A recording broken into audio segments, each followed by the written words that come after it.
रात के हमसफर हिंदी कहानी में आपका स्वागत है। आज की रात हम एक बेहद कोमल और सुकून देने वाली कहानी सुनने जा रहे हैं, जिसका नाम है नहर का पानी। गांव की नहर में पानी सीमित था। हर खेत प्यासा था, हर किसान चिंतित। पिता अपने बेटे को सिखाते हैं कि पानी का बंटवारा कैसे किया जाए ताकि सबकी फसल को बराबरी से जीवन मिले। लेकिन बेटा पहले अपनी फसल बचाने की सोचता है, फिर पिता के त्याग और न्याय को समझकर बदल जाता है। यह सिर्फ एक कहानी नहीं, ये उन दिनों की याद है जब पानी की हर बूंद सोने से भी कीमती होती थी और जब सच्ची खुशी बांटने से मिलती थी। जैसे जैसे आप इस कहानी में बहते जाएंगे, आपकी थकी हुई पलकों पर नींद की ठंडी नहर उतरती जाएगी और दिल को एक अनकही शांति महसूस होगी। अगर ऐसी मीठी नींद लाने वाली कहानियां आपको सुकून देती हैं तो चैनल को जरूर सब्सक्राइब कीजिए। यहां हर 2 दिन में एक नई कहानी आपकी नींद के लिए बहती आती है। और बताइए जरा, आप किस शहर से सुन रहे हैं और इस वक्त आपकी घड़ी में क्या समय हो रहा है? आपके हर कमेंट और हर लाइक से ऐसा लगता है जैसे आप भी इसी नहर के किनारे बैठे हैं, चांदनी और नींद के साथ। तो अब चलिए, रोशनी धीमी कर लीजिए, पंखे की हल्की आवाज को महसूस कीजिए और धीरे धीरे आंखें बंद कर लीजिए, क्योंकि अब हम चल पड़ते हैं उस नहर की ओर जहां पानी सीमित था, लेकिन नींद और सुकून हमेशा अनंत बहते रहते थे। शाम का वक्त था।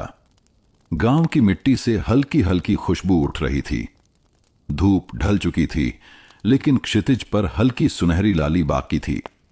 दूर खेतों में बैलगाड़ी की घंटियां बज रही थीं और बच्चे उछल कूद करते हुए पगडंडी पर खेल रहे थे। गांव का नाम था रतनपुर। यह गांव पूरी तरह से खेतों पर निर्भर था। बारिश अनियमित थी और कुएं व तालाब भी अक्सर सूख जाते थे। ऐसे में गांव वालों की जान बस एक ही चीज पर टिकी थी, नहर का पानी। वही नहर जो कस्बे की तरफ से बहती थी और रतनपुर को हरियाली देती थी। गांव के लोग बार बार कहते थे, नहर है तो गांव है, नहर नहीं तो सब बंजर है। इसी गांव में रहते थे राम सिंह, लगभग 60 वर्ष के बुजुर्ग किसान। सफेद मूंछें, कड़क चेहरे पर झुर्रियां और आंखों में गहरी सुबह जैसी चमक। उन्होंने पूरी जिंदगी खेती और गांव की सेवा में गुजारी थी। लोग उन्हें इज्जत से चौधरी राम सिंह कहते थे, क्योंकि वे हमेशा न्याय का पक्ष लेते थे। राम सिंह का मानना था, पानी सबका हक है, धरती सबको पालती है, तो हमें भी सबको बराबरी देनी चाहिए। राम सिंह का बेटा था अरुण, 20-22 साल का जवान, तगड़ी काठी वाला, लेकिन आंखों में अधैर्य और थोड़ी जिद। गांव के दूसरे लड़कों की तरह वह भी खेती करता था, पर उसमें यह सोच गहराई तक बैठी थी कि मेहनत मेरी है तो पानी भी पहले मेरे खेत में जाना चाहिए। उस दिन अरुण खेत से लौटकर थका हारा घर पहुंचा। उसकी धान की फसल सूखने लगी थी। उसने देखा नहर से आने वाला पानी कम हो गया है। वह झल्लाया हुआ घर आया और पिता से बोला, अरुण गुस्से में, बाबा, ये जिस तरह से गांव में पानी बांटा जाता है उसमें तो हमारी फसल बर्बाद हो जाएगी। क्यों ना हम आज रात को नहर का पत्थर गिरा लें और पानी सीधा अपने खेत में मोड़ लें। राम सिंह चौपाल से लौटे ही थे। उन्होंने लाठी दीवार से लगाई और धीरे से अरुण की ओर देखा। उनकी आवाज हमेशा धीमी लेकिन गहरी हुआ करती थी। राम सिंह, अरुण बेटा, पानी अपनी मर्जी से नहीं बंटा करता। ये नहर सिर्फ हमारे खेत के लिए नहीं, पूरे गांव के लिए है। अगर तू आज पानी रोक लेगा तो कल तेरे ही पड़ोसी सूख जाएंगे। क्या तुझे अच्छा लगेगा जब कोई दूसरे के घर की बर्बादी का इल्जाम तुझ पर लगाएगा? अरुण झुंझलाते हुए बोला, पर बाबा, सब मेरी तरह सोचें तो। अगर सब अपने खेत बचाने लगें तो? मेरी फसल पे हल जोतने में मेरी मेहनत लगी है। दूसरों की चिंता करते करते अपना घर तो बर्बाद नहीं कर सकते ना। उस रात चौपाल पर पंचायत बैठी। गांव के चौधरी भी आए, बुजुर्ग भी बैठे। सबके सामने वही विषय, नहर का और घटता पानी। एक बुढ़िया बोली, हमारी बाजरा की फसल तो सूख गई है चौधरी जी। अगर और पानी रोक लिया गया तो हम भूखे मर जाएंगे। दूसरा किसान बोला, मेरा खेत भी आधा बंजर हो गया। अगर ये अरुण अपनी तरफ पानी मोड़ेगा तो हमारी हालत और खराब हो जाएगी। सबकी नजरें राम सिंह पर थीं। राम सिंह धीरे से बोले, भाइयों, नहर में पानी आज कम है, कल ज्यादा भी होगा, लेकिन गांव की इज्जत और बंधुत्व अगर एक बार सूख गया तो वो फिर कभी नहीं बहेगा। याद रखो, पानी का बंटवारा इंसाफ से होगा, कोई अपने खेत का लालच न करे। चौपाल से लौटकर अरुण चुपचाप पिता के साथ घर आया। उसके मन में उथल पुथल थी। वो सोच रहा था, क्या सच में मैं स्वार्थी हूं? लेकिन अगर मेरी फसल ही खराब हो गई तो मेरी मेहनत का क्या? राम सिंह ने अरुण के कंधे पर हाथ रखा और बस इतना कहा, बेटा, पानी खेत बचाने से ज्यादा रिश्ते बचाने के काम आता है। उस रात अरुण देर तक सो नहीं पाया। बाहर कहीं दूर नहर का धीमा कल कल बहता शोर सुनाई दे रहा था। वही नहर जिससे गांव की सांसें जुड़ी थीं। अरुण ने मन ही मन तय किया था, कल सुबह मैं खुद जाकर देखूंगा कि यह बंटवारा सच में कितना न्यायपूर्ण है। अगर बाबा सही निकले तो शायद मुझे अपनी सोच बदलनी पड़ेगी। नहीं, सुबह का सूरज आसमान पर धीरे धीरे चढ़ रहा था। गांव की गलियों में मुर्गे बांग दे रहे थे। बैलगादियों की चरमराहट, औरतों के पनघट से लौटते कदमों की आहट, सब मिलकर एक नया दिन रच रहे थे। लेकिन अरुण के मन में रात की बातें अब भी घूम रही थीं।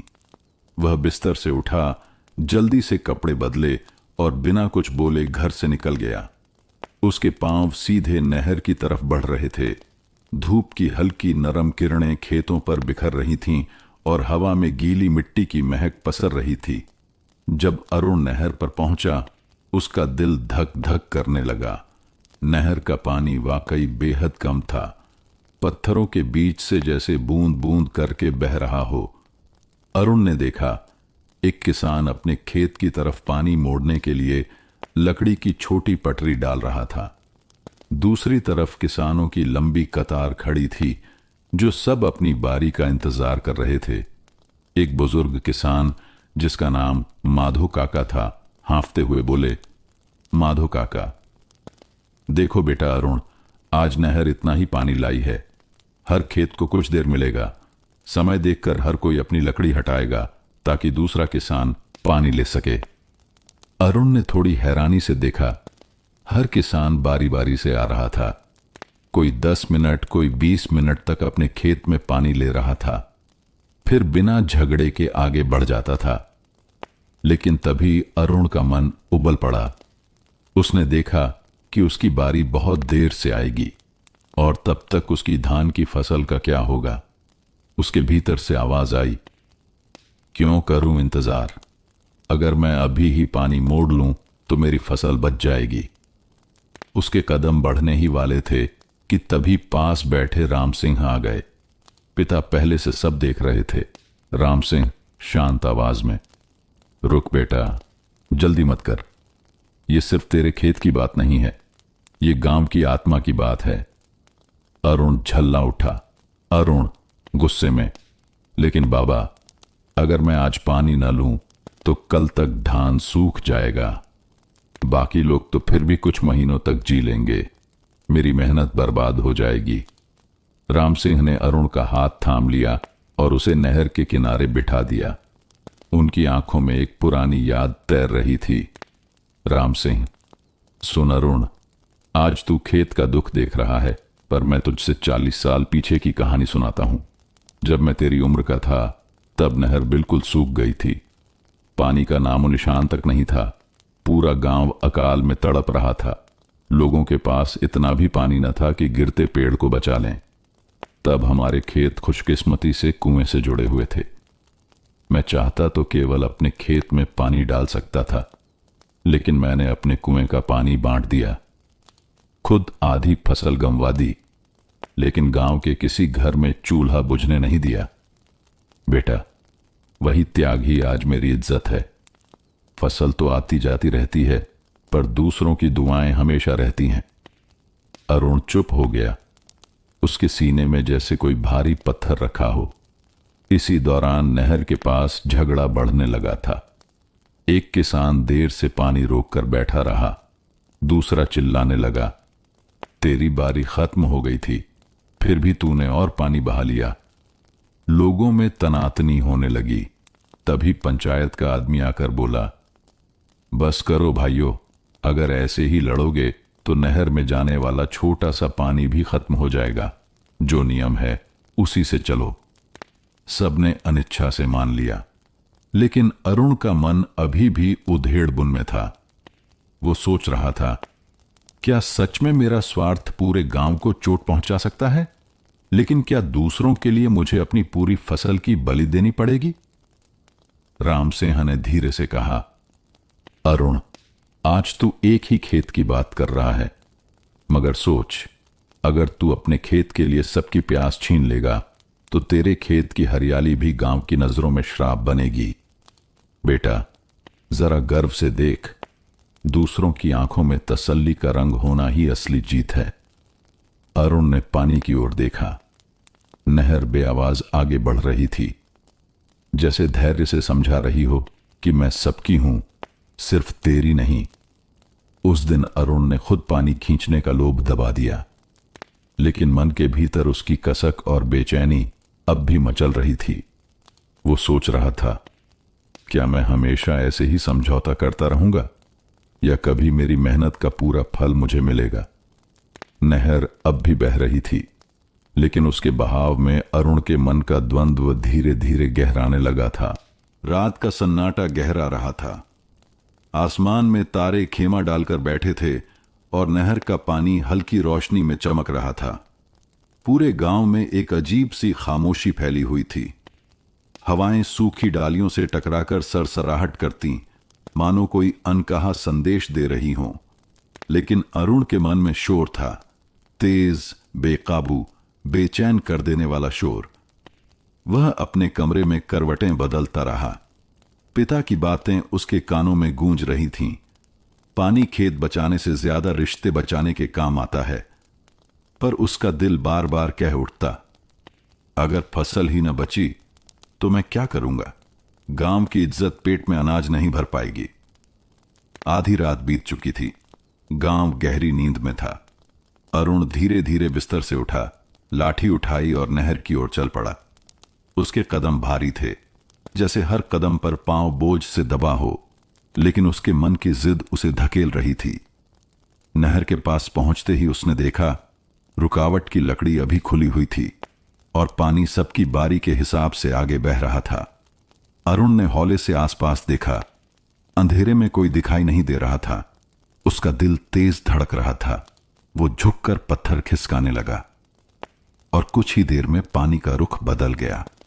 अब पानी तेज धार बनाकर सीधा अरुण के खेत की ओर बह रहा था। अरुण की आंखों में चमक आ गई। अब मेरी धान की फसल बच जाएगी, उसने खुद से कहा। पर तभी हवा ने अजीब सा कोलाहल किया, जैसे नहर ने खुद विरोध किया हो। अगली सुबह गांव में कोहराम मच गया। माधो काका और दूसरे किसान नहर की तरफ दौड़ते भागते पहुंचे। उनकी फसलों तक पानी रात में पहुंचा ही नहीं था। खेतों की मिट्टी दरक गई थी। पौधे मुरझाकर झुकने लगे थे। लोग शोर मचाने लगे, किसने पानी रोक लिया? कौन है जिसने अपना लालच दिखाया? जांच पड़ताल हुई तो सबकी नजरें अरुण के खेत की तरफ मुड़ गईं। उसके खेत हरियाले हो रहे थे, जबकि बाकी खेत सूखते जा रहे थे। गांव वाले गुस्से में घर के सामने इकट्ठा हो गए। एक किसान चिल्लाया, ये अरुण ही है जिसने नहर का पानी मोड़ा है, सबका हक छीनकर अपना खेत बचाया।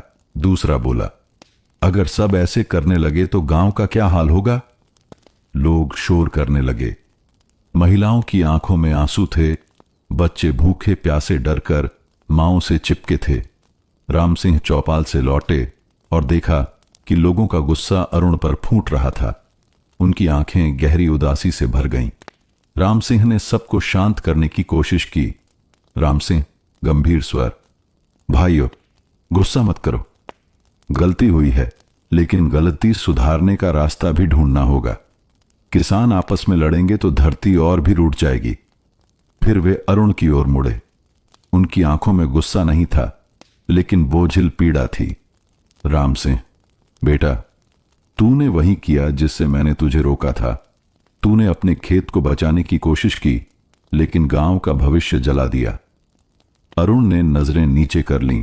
उसकी आंखों में पछतावे की हल्की सी परछाई उभरी, पर साथ ही भीतर कहीं वो अब भी अपनी जिद पकड़े हुआ था। अरुण धीरे मगर तड़क के साथ, बाबा, मैं मजबूर था। अगर मेरी फसल मर जाती तो हमारा घर कैसे चलता? दूसरों की चिंता करते करते क्या मैं अपने परिवार को भूखा मरने दूं? राम सिंह शांत रहे। उन्होंने सब लोगों के सामने घोषणा की, राम सिंह, आज से मैं अपने खेत में पानी नहीं लूंगा। मेरे खेत को जितना पानी मिलना था वो सब बांट दिया जाएगा बाकी गांव में। अरुण ने गलती की है, लेकिन उसके प्रायश्चित के लिए मैं अपनी फसल की बलि देता हूं। गांव में सन्नाटा छा गया। लोग हैरान रह गए कि कोई पिता अपने बेटे की गलती का बोझ खुद कैसे उठा सकता है। अरुण का दिल कांप गया। उसने देखा पिता की आंखें नम थीं, फिर भी वो मजबूती से खड़े थे, जैसे न्याय की मूर्ति हो। उस रात अरुण घर के आंगन में बैठा रहा। न जाने कितनी देर तक वो पिता की बातें सोचता रहा। उसके भीतर तूफान उठ रहा था। क्या मैंने सही किया? क्या सचमुच मेरा स्वार्थ पूरे गांव पर भारी पड़ गया? और क्या मैं इतना छोटा निकल गया कि अपने बाबा की पूरी जिंदगी की सीख भुला दी?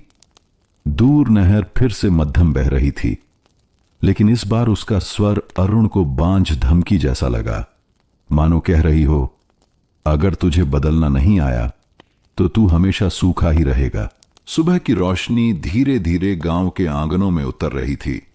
पक्षियों का कलरव शुरू हो चुका था, लेकिन उस सुबह अरुण के मन में कोई चहचहाहट नहीं थी। पूरा घर अजीब सी खामोशी में डूबा हुआ था। राम सिंह बाहर खलिहान में बैठे थे। उनके चेहरे पर दृढ़ता थी, मगर आंखों के नीचे थकान साफ झलक रही थी। रात भर वे सोए नहीं। गांव वालों की शिकायतें और अरुण की गलती उनकी आत्मा पर बोझ डाल रही थीं। अरुण थोड़ी दूरी पर खड़ा उन्हें देख रहा था। पिता का चेहरा मौसम दराज धरती की तरह था, झुर्रियों से भरा, मगर अब भी सहनशील। अरुण का दिल भर आया। उसे लगा जैसे उसने अपने हाथों से इस धरती को जला दिया हो। नाश्ते के समय हर बार की तरह राम सिंह ने खाना नहीं मांगा। उन्होंने बस पानी का घड़ा अपने पास रखा और चुपचाप एक कोना थाम लिया। अरुण ने धीरे धीरे पूछा, अरुण, बाबा, आप नाराज हैं मुझसे? राम सिंह ने सीधे उसकी ओर देखा नहीं, बस इतना कहा। राम सिंह धीमा स्वर, मैं नाराज ना होता तो पूरी रात चौपाल में खड़ा होकर अपने खेत की बलि ना देता। बेटा, गुस्सा मैं तुझसे नहीं हूं। दुख मुझे इसलिए है क्योंकि मैंने सोचा था तूने मेरी सीख अपनाई होगी, पर तेरा दिल अभी भी छोटा रह गया। ये वाक्य अरुण के दिल में तीर की तरह उतर गए। चौपाल में उस दिन गांव वाले राम सिंह के त्याग की चर्चा कर रहे थे।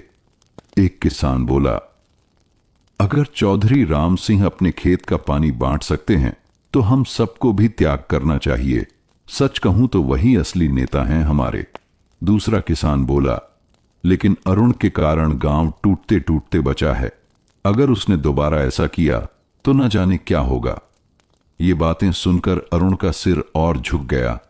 उसे लगा जैसे पूरा गांव उसे तिरछी आंखों से देख रहा हो। उसके भीतर की अकड़ धीरे धीरे पिघलने लगी। उस रात अरुण नहर किनारे बैठा रहा। चांदनी में पानी की झिलमिल चमक उसे गहरे तक छू रही थी। उसने अपने गिरे कदम याद किए। पत्थर हटाकर पानी मोड़ने का वह दृश्य उसकी आंखों के सामने बार बार घूम रहा था। और फिर पिता का चेहरा, जब उन्होंने अपना खेत सबके सामने बलिदान कर दिया था। अरुण की आंखों में आंसू आए। उसने पहली बार जाना कि गलती करके सिर्फ दूसरों को चोट नहीं पहुंचती, बल्कि अपने ही दिल को काट खाने लगती है। सुबह होने से पहले अरुण अचानक उठ खड़ा हुआ। उसने नहर की ओर देखा और मन में ठान लिया कि अब वह सब ठीक करेगा। घर लौटकर उसने देखा कि पिता आंगन में लाठी टेक कर खड़े हैं। अरुण उनके पास गया, उनके सामने घुटनों के बल बैठ गया और हाथ जोड़कर बोला, अरुण, गंभीर स्वर में, आंखें झुकाकर, बाबा, मैंने गलती की। मैंने स्वार्थ में आकर गांव से धोखा किया, आपकी सीख को मिट्टी में मिला दिया, लेकिन अब मैं खुद सबके सामने अपनी गलती मानूंगा। आप देखना, आज से मैं पानी का बंटवारा खुद करूंगा, और जब तक एक एक खेत में बराबरी की बूंद नहीं बह जाएगी, मैं चैन से नहीं बैठूंगा। राम सिंह स्तब्ध रह गए। उनकी आंखों से आंसुओं की पतली धारा बह निकली। उन्होंने धीरे धीरे बेटे के सिर पर हाथ रखते हुए कहा, राम सिंह, ये तेरी सबसे बड़ी जीत होगी बेटा, अपने ऊपर जीत। उस सुबह अरुण ने पूरे गांव को इकट्ठा किया और सबके सामने अपनी गलती स्वीकार कर ली। उसने कहा कि अब से पानी का बंटवारा पूरी पारदर्शिता से होगा, कोई पहले या बाद में नहीं, सब बराबरी से। गांव वालों ने एक दूसरे की ओर देखा। पहले तो हल्की फुसफुसाहट हुई, फिर किसी ने ताली बजाई। धीरे धीरे पूरा गांव ताली बजाने लगा। राम सिंह दूर खड़े थे। उनकी आंखों में गर्व था, मानो उन्हें लग रहा हो कि अब नहर का पानी ही नहीं, उनकी सीख भी बेटे के मन में बहने लगी है। गांव का आकाश उस दिन कुछ अलग ही चमक रहा था। सुबह की लालिमा खेतों पर फैल रही थी और लहलहाती हवा में उम्मीद की हल्की महक थी। लेकिन सबकी नजरें अब अरुण पर थीं, क्योंकि आज उसने यह वादा किया था, अब पानी का बंटवारा मैं करूंगा, सबके साथ बराबरी से। नहर किनारे भीड़ जमा थी। गांव वाले, औरतें, बच्चे सभी देखना चाहते थे कि क्या सचमुच अरुण अपने वचन पर खरा उतरता है। अरुण आगे बढ़ा। उसने नहर के बहाव को ध्यान से देखा। इस बार उसके हाथों में कोई स्वार्थ नहीं था। उसने लकड़ी की पटरियां खुद सही जगह पर रखीं और फिर सबको आवाज देकर बोला, अरुण, गंभीर मगर दृढ़, भाइयों बहनों, आज से ये पानी सबका है, कोई पहले और कोई बाद में नहीं। हर खेत को जितना चाहिए उतना बराबर मिलेगा, क्योंकि फसल सिर्फ खेत में नहीं, दिलों में भी उगती है। लोगों ने आश्चर्य में उसकी ओर देखा। जो अरुण कभी स्वार्थी बना था, वही आज गांव का दरोगा सा इंसाफ बांट रहा था। सबसे पहले उसने अपने खेत की ओर जाने वाला रास्ता बंद किया। लोग हकबकाते रह गए। एक किसान बोला, अरुण, तूने अपने खेत का रास्ता क्यों रोका? तुझे सबसे पहले मिलना चाहिए था। अरुण ने मुस्कुराकर कहा, अरुण, नहीं काका, सबसे पहले मिलेगा उस किसान को जिसकी फसल सबसे ज्यादा सूख चुकी है। मेरे खेत में कुछ न कुछ बचा है, लेकिन उसका खेत अगर एक बूंद न पाएगा तो सब मर जाएगा। यह सुनकर भीड़ में से स्वर उठा, वाह अरुण, तू सचमुच बदल गया है। यही असली इंसाफ है। राम सिंह दूर से यह सब देख रहे थे। उनकी आंखों में गर्व की नमी थी। अब उन्हें लग रहा था कि उनका संस्कार व्यर्थ नहीं गया, कि उनके बेटे ने अंततः खेत की सच्चाई से आगे बढ़कर गांव की आत्मा को बचाना सीख लिया है। वे आहिस्ता से चौपाल पर खड़े होकर बोले, राम सिंह, आज मेरा बेटा नहीं, मेरा गांव जीता है। यही असली खेती है।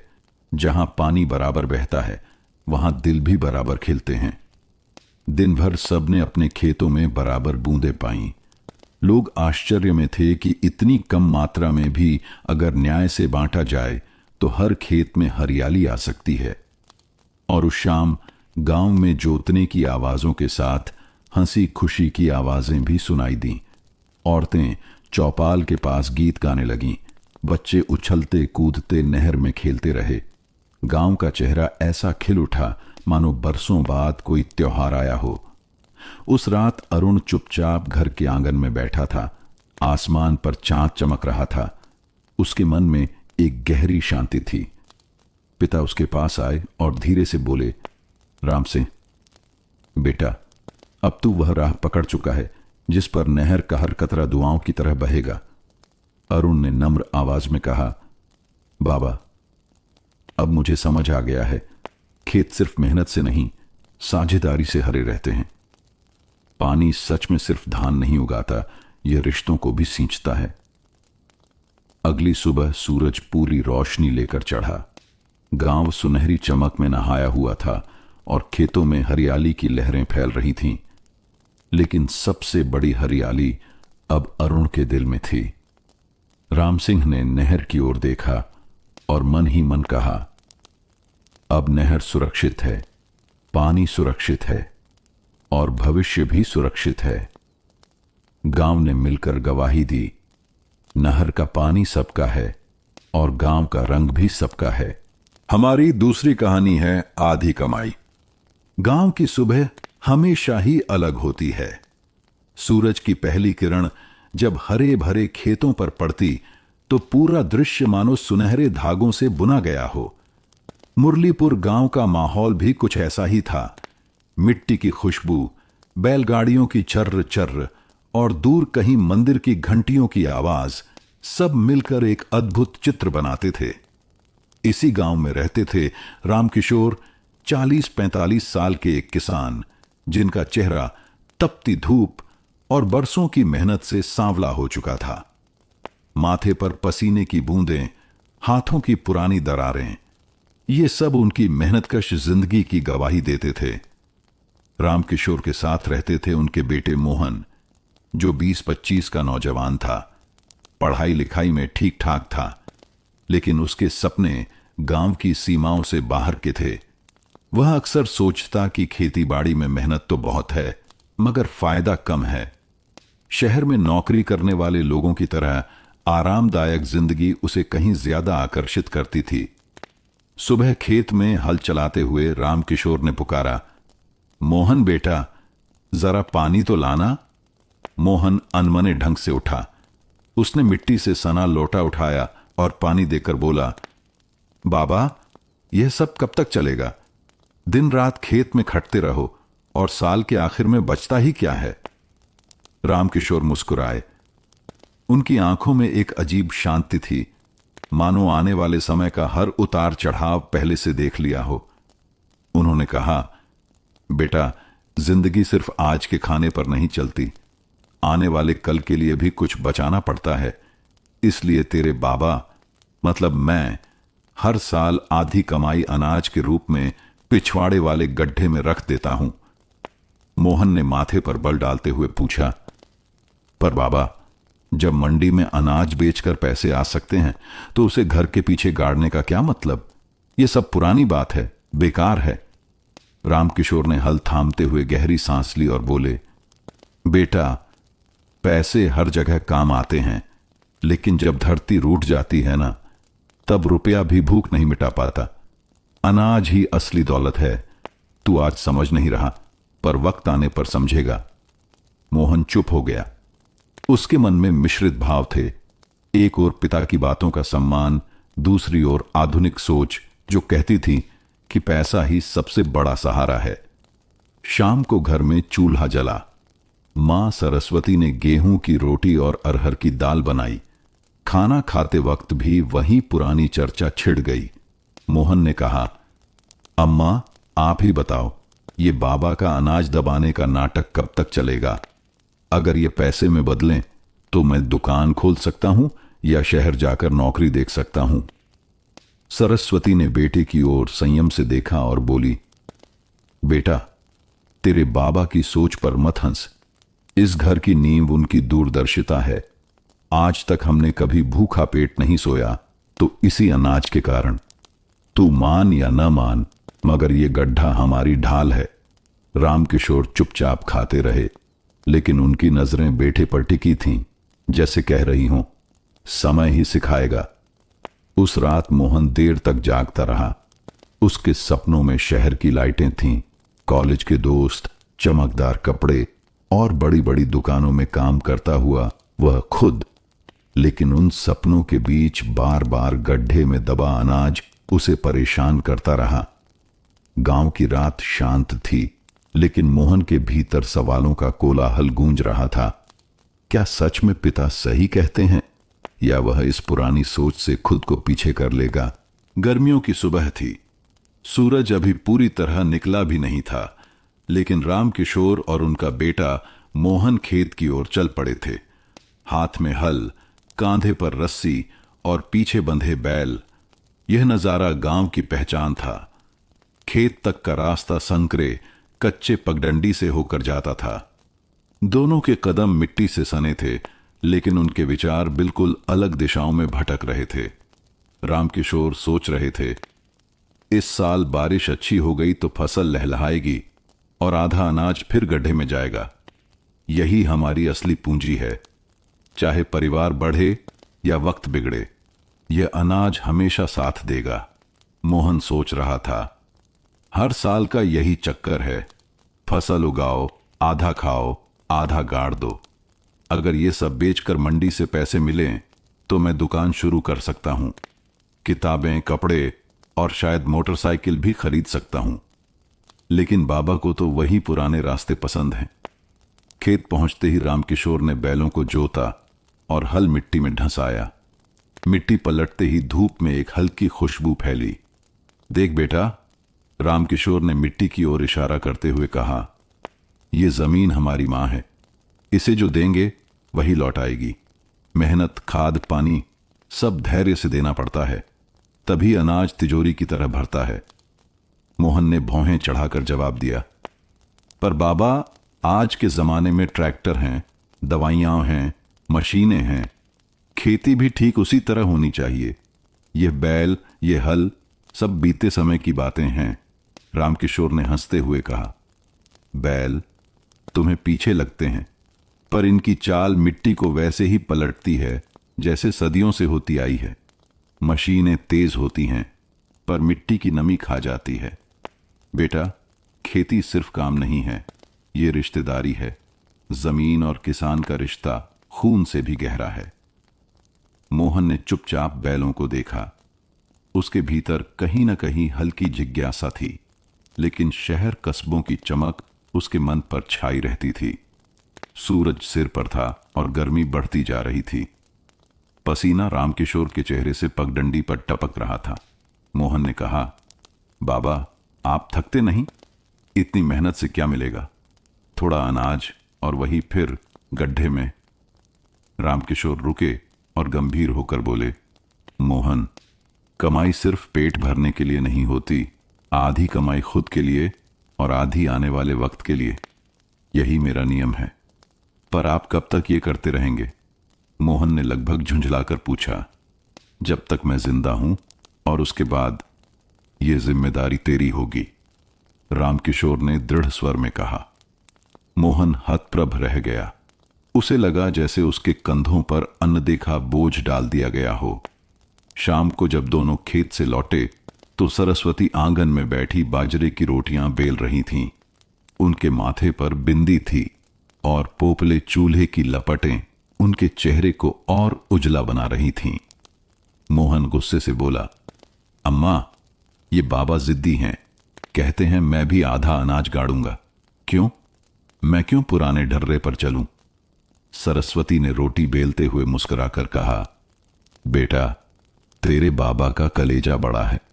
इस गड्ढे का अनाज सिर्फ हमारे लिए नहीं होता, कभी कभी गांव के दूसरे लोगों के लिए भी होता है। जो फसल में हार जाते हैं, बाबा ही उन्हें संभालते हैं। मोहन ने चौंक कर पूछा, मतलब ये अनाज हम फालतू दबाकर नहीं रखते? सरस्वती शांत स्वर में बोली, नहीं बेटा, ये हमारी ताकत है, दूसरों की मदद है और हमारी इज्जत भी। गांव में लोग कितनी बार बाबा से ही उधार अनाज मांगने आए हैं। उनका आदर इसलिए है क्योंकि बाबा सोचते सिर्फ घर तक नहीं, पूरे गांव तक हैं। मोहन थोड़ी देर तक चुप रहा। उसके मन में कुछ हलचल सी होने लगी, पर अभी भी वह मानने को तैयार नहीं था। उस रात मोहन खाट पर लेटा था और छत की ओर देख रहा था। उसकी आंखों में शहर का सपना अब भी चमक रहा था, लेकिन कहीं न कहीं पिता की कठोर मेहनत और मां के शब्द धीरे धीरे दिल में उतर रहे थे। वह सोच रहा था, क्या सच में कमाई का आधा हिस्सा दबाना बेकार नहीं है? क्या बाबा की सोच सही हो सकती है? लेकिन अगले ही पल उसका युवा मन बोला, नहीं, यह सब पुराने जमाने की बातें हैं। मैं अपनी राह चुनूंगा। बाहर आसमान में तारों की झिलमिल थी। गांव शांत था, पर मोहन का मन अब और भी बेचैन हो उठा था। गांव की सुबह फिर से कोमल और सुनहरी थी। खेतों में हवा चल रही थी। पंछियों की चहचहाहट के बीच रामकिशोर ने मोहन से कहा, बेटा, आज तो छुट्टी जैसा है। खेत में काम कम है। चल, तुझे कुछ दिखाता हूं। मोहन थोड़ा चौंका, लेकिन साथ चल पड़ा। दोनों पीछे वाले आंगन से होकर घर के ठीक पीछे बड़ी नीम की छाया के पास पहुंचे। वहां जमीन पर मिट्टी थोड़ी अलग दिख रही थी, मानो अक्सर खुदाई हुई हो। रामकिशोर ने मुस्कुराकर कहा, यही है वो गड्ढा जिसके बारे में तू इतना सवाल करता है।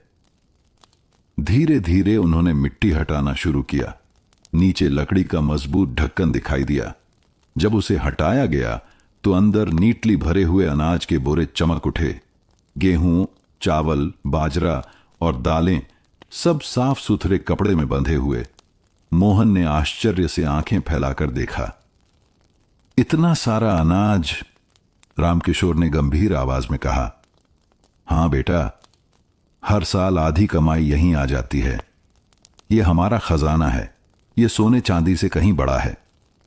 मोहन ने जिज्ञासा से पूछा, लेकिन बाबा, यह सब कब काम आता है? हम तो बाजार से भी खरीद सकते हैं, और अगर पैसे चाहिए तो मंडी में बेचकर ले सकते हैं। रामकिशोर ने मिट्टी से सना हाथ उठाकर कहा, बाजार और मंडी सब ठीक हैं, लेकिन जब सूखा पड़ता है, जब दीवारों पर दरारें पड़ जाती हैं, जब खेत बंजर हो जाते हैं, तब बाजार भी खाली हो जाता है। पैसे से दाना नहीं मिलता। तब यही अनाज हमारे पेट और इज्जत दोनों को बचाता है। रामकिशोर कुछ पल चुप रहे, फिर आंखें नम हो गईं। तेरे दादा के समय भी एक भयानक अकाल पड़ा था। कई गांव उजड़े, लोग पलायन कर गए, लेकिन हम बच गए। क्यों? क्योंकि तेरे दादा ने भी यही किया था। आधा अनाज बचा कर रखा। तभी मैंने यह नियम बना लिया, आधी कमाई आज के लिए, आधी कल के लिए। मोहन हैरान होकर सुन रहा था। उसने कभी पिता को इतने भावुक अंदाज में नहीं देखा था। मोहन धीरे धीरे बोला, लेकिन बाबा, आजकल अकाल तो आते नहीं। बारिश भी मशीनरी से संभल जाती है। क्या यह डर अब भी जरूरी है? रामकिशोर ने गंभीर स्वर में कहा, बेटा, धरती का मिजाज इंसान से बड़ा है। मौसम का कहर किसी मशीन से नहीं टलता। अकाल कल हो या 100 साल बाद, हमेशा संभव है, और तब यही गड्ढा हमें सहारा देगा। मोहन चुप हो गया।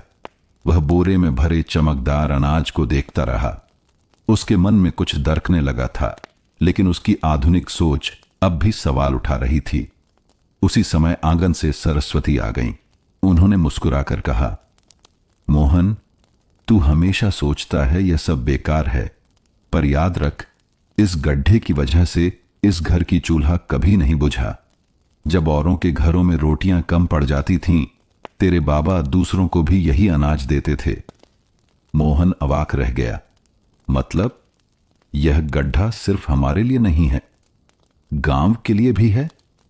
सरस्वती बोली, हां बेटा, यही वजह है कि तेरे बाबा का मान गांव में सबसे ऊंचा है।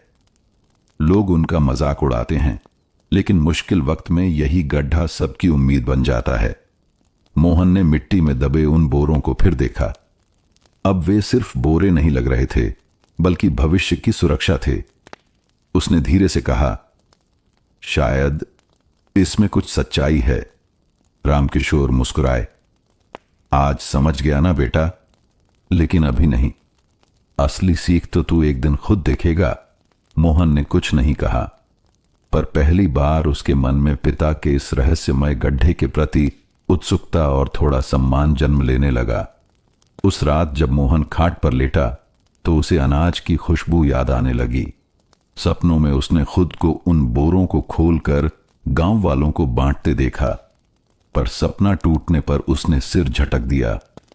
नहीं, ये सब मैं अपने तरीके से करूंगा, नए जमाने के हिसाब से। लेकिन उसके दिल की गहराई में कहीं पिता की सोच एक छोटे पौधे की तरह जड़ पकड़ने लगी थी। गांव की सुबह हमेशा मां के कामों से शुरू होती थी। आंगन में तुलसी पर दिया जलाना, चूल्हे में लकड़ी लगाना और फिर घंटियों की हल्की आवाज, ये सब सरस्वती के हाथों से ही होता था। उनका चेहरा साधारण था, पर आंखों में गहरी शांति। उन्होंने जीवन भर अपने पति रामकिशोर के संघर्ष को देखा था और बेटे मोहन के सपनों को भी समझती थीं। उस सुबह सरस्वती रोटियां बेल रही थीं।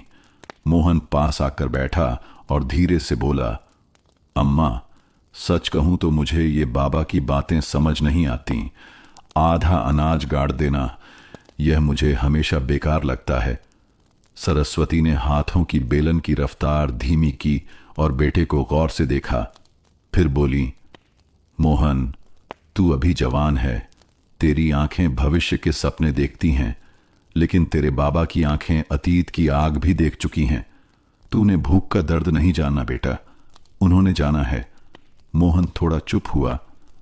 पर अम्मा, क्या सिर्फ डर की वजह से आधा अनाज दबाना ठीक है? सरस्वती ने नरम आवाज में जवाब दिया, यह डर नहीं, यह दूरदृष्टि है। बेटा, घर सिर्फ दीवारों और छत से नहीं चलता। घर तब चलता है जब औरत का दिल निश्चिंत हो कि कल भी उसका चूल्हा जलेगा। तेरे बाबा यही सुनिश्चित करते हैं। इस गड्ढे की वजह से मैं हर रात चैन से सो पाती हूं। रामकिशोर अक्सर कहते, अनाज मैं कमाता हूं, लेकिन बचाने की असली जिम्मेदारी तेरी अम्मा की है। वह सच भी था। जब फसल कटती तो आधे बोरे घर के भीतर जाते और बाकी आधे बोरे सरस्वती खुद गिनती तौलती। फिर उन्हें सुरक्षित कपड़े में पैक कराकर गड्ढे में रखने की तैयारी करती। मिट्टी में राख और नीम की पत्तियां मिलाती ताकि कीड़े न लगे। मोहन ने कई बार सोचा था कि मां यह सब क्यों करती हैं, पर आज उनके शब्द उसके दिल को पहली बार छू गए। शाम को आंगन में परिवार साथ बैठा। रामकिशोर दिन भर की थकान के बावजूद मुस्कुराए। मोहन अब भी मन ही मन सवालों में उलझा था। सरस्वती ने माहौल हल्का करते हुए कहा, मोहन, मैं जानती हूं तू नई राहें सोच रहा है, यह गलत नहीं, पर याद रख, हर पेड़ की जड़ मिट्टी में होती है। यदि जड़ों से कट जाएगा तो पेड़ कितना भी बड़ा क्यों ना हो, गिर ही जाएगा। तेरे बाबा की यह परंपरा वही जड़ है। रामकिशोर ने धीरे से कहा, सही कहा सरस्वती, नई सोच अच्छी है, पर पुरानी जड़ों से ताकत मिलती है। मोहन ने यह सुनकर कोई उत्तर नहीं दिया, पर उसके चेहरे पर पहली बार थोड़ी नरमी दिखी। रात को सरस्वती अकेली तुलसी के पास बैठी थीं। उनकी आंखों में हल्की चिंता थी। हे भगवान, उन्होंने मन ही मन प्रार्थना की, मुझे अपने बेटे को सही राह दिखाने का साहस देना। वह सपने देखे, पर अपने पिता की मेहनत और बलिदान की कद्र करना भी सीखे। सरस्वती के लिए यह सबसे कठिन दायित्व था, पति और बेटे के बीच पुल बनाना। रात को सोते समय मोहन बार बार मां की बातें याद करता रहा। उसे लगा, अम्मा गलत नहीं कह रही, शायद ये अनाज सिर्फ बोरों में बंद दाने नहीं हैं। यह बाबा और अम्मा की सुरक्षा है, उनका विश्वास है। मगर मैं भी अपने सपने कैसे छोड़ दूं? वह उलझा रहा। दिल दो खेमों में बंटा हुआ था, पिता की परंपरा और अपनी आधुनिक सोच के बीच। गांव में गर्मी का मौसम था। दूर तालाब का पानी धीरे धीरे कम हो रहा था। बैल कीचड़ से भरे पांव घसीट रहे थे। लेकिन इस माहौल से परे मोहन का मन बिल्कुल अलग दिशा में सोच रहा था। कुछ महीनों से वह शहर की तरफ ज्यादा झुकाव महसूस करने लगा था। पास के कस्बे में कॉलेज पढ़ने वाले उसके दोस्त जब गांव लौटते तो उनके साथ शहर की बातें भी आती। मोबाइल फोन, पक्की सड़कें, मोटरसाइकिलें और चमकदार कपड़े। मोहन अक्सर सोचता, क्यों मैं भी ऐसा ना करूं? खेती से मेहनत ज्यादा है और नतीजा अनिश्चित। शहर में नौकरी या दुकान बेहतर है। इसी सोच के कारण एक दिन आंगन में फिर हल्की तकरार हो गई। रामकिशोर ने कहा, मोहन, कल मंडी में फसल ले जानी है, सुबह जल्दी तैयार हो जाना। मोहन ने झुंझलाकर जवाब दिया, बाबा, मैं फसल बेचने क्यों जाऊं? आधा तो आप वैसे ही गड्ढे में गाड़ देंगे, बाकी मंडी में जाकर पैसे मिलेंगे, लेकिन उससे क्या होगा? खेत में ही दिन रात खटते रहना पड़ेगा। मैं ये जिंदगी नहीं चाहता। रामकिशोर वहीं बैठ गए और गहरी सांस लेकर बोले, तो तू क्या चाहता है बेटा? मोहन ने आत्मविश्वास से कहा, मैं कस्बे में दुकान खोलना चाहता हूं, छोटे छोटे सामान की दुकान, ज्यादा मेहनत नहीं, लेकिन कमाई सीधी। तब मुझे आपके इस गड्ढे और पुरानी आदतों की जरूरत नहीं पड़ेगी। सरस्वती ने दोनों की ओर देखा और धीरे से बोली, मोहन बेटा, सपने देखना गलत नहीं, लेकिन घर की नींव हिलाकर नए सपनों की इमारत नहीं टिकती। दुकान बनानी है तो बनाओ, पर पिता की मेहनत और परंपरा का मजाक मत उड़ाओ। याद रख, यही खेत हमें जन्म से पालते आए हैं। मोहन चुप हो गया, लेकिन उसकी आंखों में जिद साफ दिख रही थी। अगले दिन मोहन कस्बे गया। वहां उसका दोस्त गिरधारी मिला, जो कॉलेज में पढ़ता था और शहर से लौटा था। गिरधारी ने कहा, अरे मोहन, तेरा बाबा अब भी वही करता है, आधा अनाज गाड़ देता है। हाँ हाँ हाँ, ये तो मजाक है। भाई, तू मेरे साथ शहर चल, मैं तुझे एक होलसेलर से मिलवा दूंगा। दुकान खोल ले, जिंदगी बदल जाएगी। मोहन के मन में हलचल बढ़ गई। वह सोचने लगा कि वाकई बाबा की सोच पुराने जमाने की है। शायद वही सही है जो आधुनिक तरीके से जीते हैं। शाम को जब वह लौटा तो देखा कि बाबा फिर से अनाज गड्ढे में डाल रहे थे। मोहन ने कहा, बाबा, ये सब छोड़ दीजिए, समय बदल गया है। कोई भी अपने अनाज को गाड़ता नहीं, सब बेचते हैं और पैसे कमाते हैं। रामकिशोर ने गंभीर स्वर में कहा, मोहन, दुनिया चाहे जो कर ले, मैं अपने नियम से पीछे नहीं हटूंगा। ग्राहक के भरोसे जीना आसान है, लेकिन धरती के भरोसे जीना असली साहस है। मोहन ने गुस्से में कहा, तो फिर बाबा, मैं भी अपनी राह चुनूंगा। मुझे आपकी तरह जिंदगी नहीं जीनी। चाहे जो हो, मैं अपनी दुकान जरूर खोलूंगा। उस रात सरस्वती को नींद नहीं आई। उन्होंने सोचा, एक तरफ पति की परंपरा और सच्चाई, दूसरी तरफ बेटे के सपने। शायद दोनों सही हैं, पर दोनों की राहें अलग अलग। मेरा परिवार बीच में बिखर रहा है। हे भगवान, कोई रास्ता दिखा। मोहन ने तय कर लिया, मैं ही बदलाव लाऊंगा। बाबा चाहे माने ना माने, मैं जमीन पर नहीं, अपने दिमाग पर भरोसा करूंगा। उसने कस्बे में दुकान खोलने का इरादा मजबूत कर लिया। गांव की दोपहर थी। आम के पेड़ के नीचे गांव के बुजुर्ग चौपाल पर बैठे बीड़ी फूंक रहे थे। वहीं दूर से आ रही ऊंची आवाज ने सबका ध्यान खींचा। आवाज थी मोहन और रामकिशोर की, जो अपने ही आंगन में बहस कर रहे थे। मोहन, बाबा, आप कब तक यही करते रहेंगे? हर साल आधा अनाज गड्ढे में डाल देते हैं। बाजार में सब बेच दें तो हम भी दूसरों की तरह अच्छा जीवन जी सकते हैं। दुकानों में सामान खरीद सकते हैं, नया घर बना सकते हैं। रामकिशोर गंभीर स्वर में, मोहन, तू सब कुछ पैसों में देखता है, पर पैसा भूख नहीं मिटा सकता। जब खेत सूखते हैं तब दाना ही असली दौलत होता है। बेटा, कमाई का आधा हिस्सा बचाना कोई बेवकूफी नहीं, बल्कि जिंदगी की गारंटी है। मोहन, बाबा, आपकी ये सोच पुरानी है। जमाना आगे बढ़ गया है। मैं अपना भविष्य इसी गड्ढे में दबाकर नहीं रख सकता।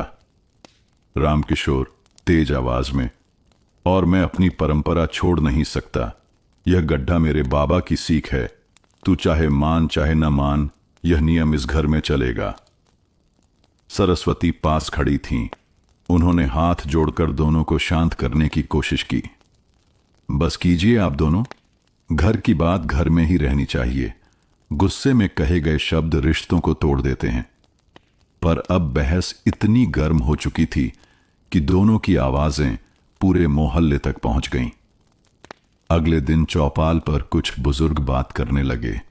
सुना है रामकिशोर का बेटा शहर जाने की जिद कर रहा है। हां, कहता है गड्ढे में अनाज दबाना पागलपन है। अरे, रामकिशोर तो अजीब ही आदमी है।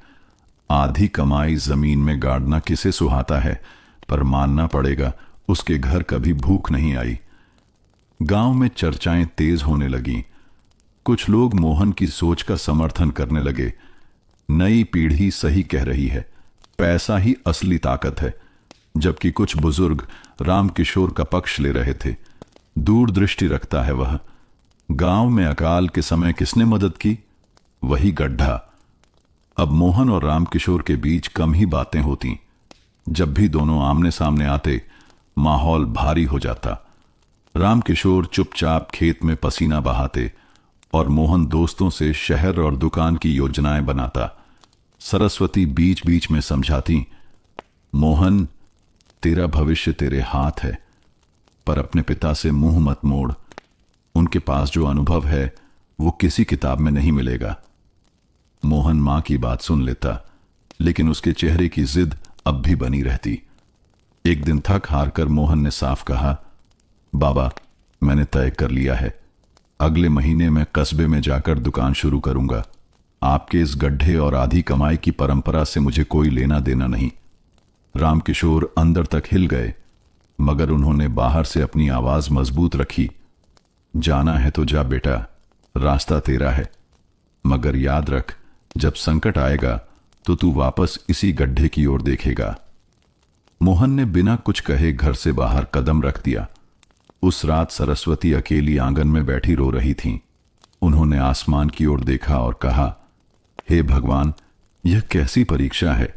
मेरे पति अपनी परंपरा छोड़ना नहीं चाहते और मेरा बेटा अपने भविष्य की जिद पर अड़ा है। क्या इस घर की नींव सचमुच हिल जाएगी? गांव की चौपाल हमेशा गांव की धड़कन रही थी। वहां हुक्के की गड़गड़ाहट, बुजुर्गों की बातें और बच्चों की शोरगुल हर शाम सुनाई देते थे। लेकिन उस दिन का माहौल कुछ अलग था, क्योंकि खबर फैल चुकी थी। रामकिशोर का बेटा मोहन पिता की आधी कमाई वाली परंपरा छोड़ना चाहता है। बूढ़े किसान लालाजी ने कहा, अरे भाई, कौन अनाज गाड़ता है आज के जमाने में? रामकिशोर की ये आदत बेवकूफी लगती है। बेच देना सही है, पैसा हाथ में रहेगा। पास बैठा दूसरा किसान हरिकिशन बोला, पर लालाजी, ये भी मत भूलो कि जब पिछले साल टिड्डियां आई थीं तो सबके घर रोटियां कम पड़ गई थीं। तब सबसे पहले किसने अनाज दिया था? रामकिशोर ने। इसी गड्ढे की वजह से। एक तीसरे आदमी ने मजाक उड़ाते हुए कहा। गांव वाले तो रामकिशोर को अब अनाज वाला बाबा कहने लगे हैं। अरे, पैसा कमाने की उम्र में वो अनाज जमीन में गाड़ रहा है। चौपाल पर ठहाके गूंज उठे। इस मजाक और चर्चा की गूंज आखिरकार पंचायत तक पहुंची। पंचायत बुलवाई गई।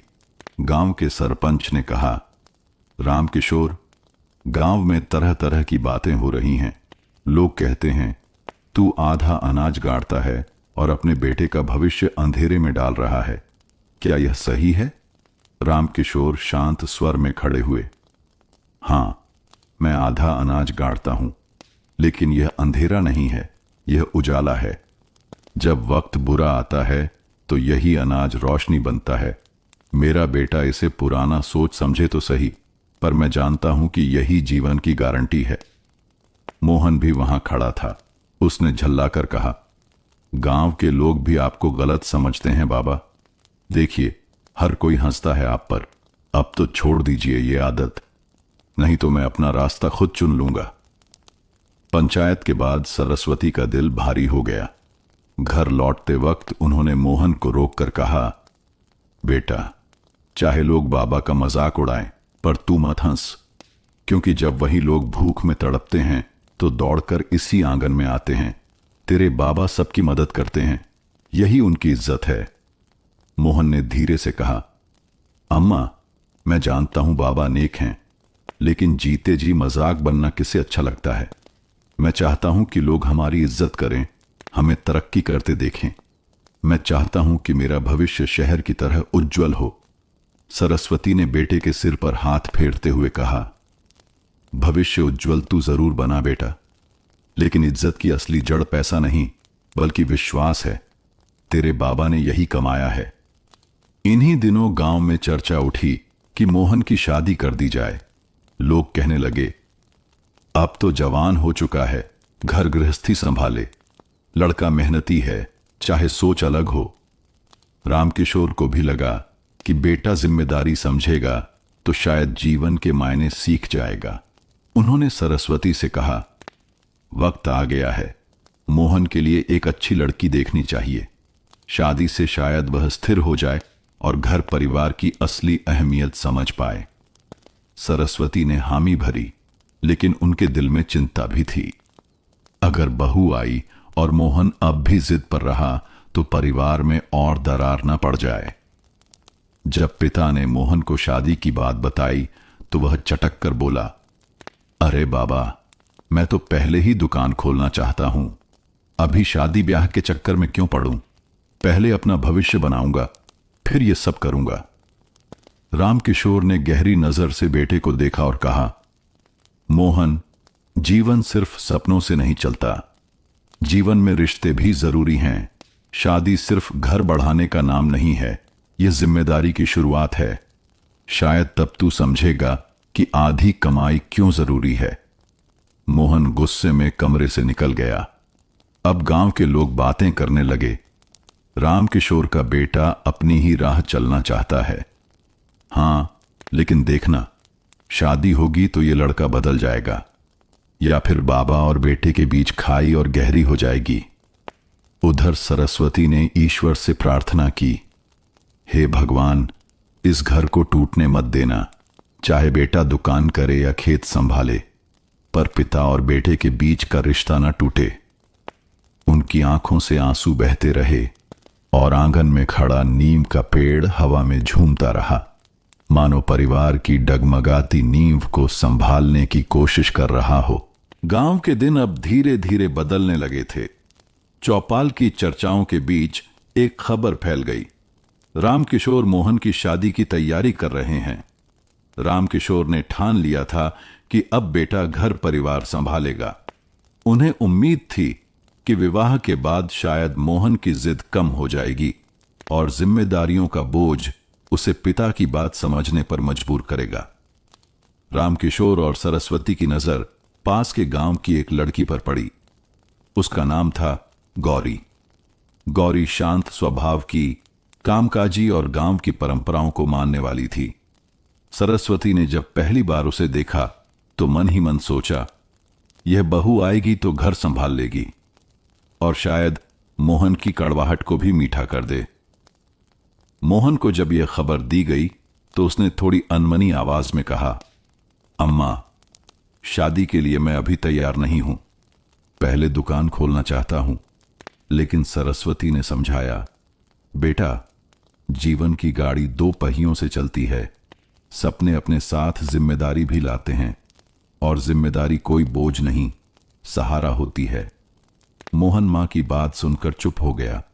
गांव के घरों की छतें शादी के गीतों से गूंज उठीं। औरतें गा रही थीं, घोड़ी चढ़े राजा बेटा। बच्चे आंगन में नाचते हुए फूल चुन रहे थे। रामकिशोर अपने चेहरे पर बरसों बाद मुस्कान लिए खेत से लौटे। गांव में यह शादी मान सम्मान की बात मानी जा रही थी।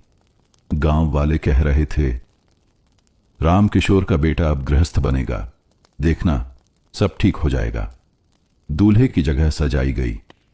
मोहन नए कपड़ों में कुछ असहज सा लग रहा था। रामकिशोर ने बेटे के कंधे पर हाथ रखा और धीरे से कहा, मोहन, यह दिन सिर्फ तेरे लिए नहीं, पूरे परिवार के लिए अहम है। आज तू नया सफर शुरू कर रहा है, इसे हल्के में मत ले। मोहन चुपचाप खड़ा रहा। उसके चेहरे पर मुस्कुराहट आधी अधूरी थी। जब गौरी ने वरमाला डालते हुए हल्की मुस्कान दी तो सारे आंगन में खिलखिलाहट गूंज उठी। ढोल नगाड़ों की आवाज ने गांव का माहौल उत्सव में बदल दिया। शादी के बाद गौरी ने जब चौखट पार की तो सरस्वती ने आरती उतारकर उसका स्वागत किया। गौरी ने पहले ही दिन कामकाज में हाथ बटाना शुरू कर दिया। सुबह जल्दी उठना, आंगन बुहारना और ससुर के साथ खेत की चर्चा करना, सब वैसे ही जैसे उसने अपने मायके में सीखा था। रामकिशोर ने मन ही मन राहत की सांस ली।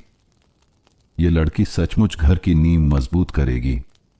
पर मोहन और गौरी के बीच शुरू से ही कुछ दूरी थी। मोहन अक्सर कहता, गौरी, मैं दुकान खोलना चाहता हूं। ये खेत खलिहान, ये गड्ढे का अनाज, सब पुराना झंझट है। गौरी मुस्कुराकर कहती, मोहन, सपने बुरे नहीं होते, पर सपनों की ईंट तभी टिकती है जब नीचे नींव मजबूत हो। बाबा और अम्मा जो कर रहे हैं, उनका भी मकसद यही है कि घर स्थिर रहे। मोहन थोड़ी देर सुनता, फिर चुप हो जाता। सरस्वती और गौरी के बीच जल्दी ही अच्छा रिश्ता बन गया। सरस्वती ने बहू से कहा, बिटिया, तू मेरे बेटे को संभालना। वह बहुत जिद्दी है, पर दिल से बुरा नहीं।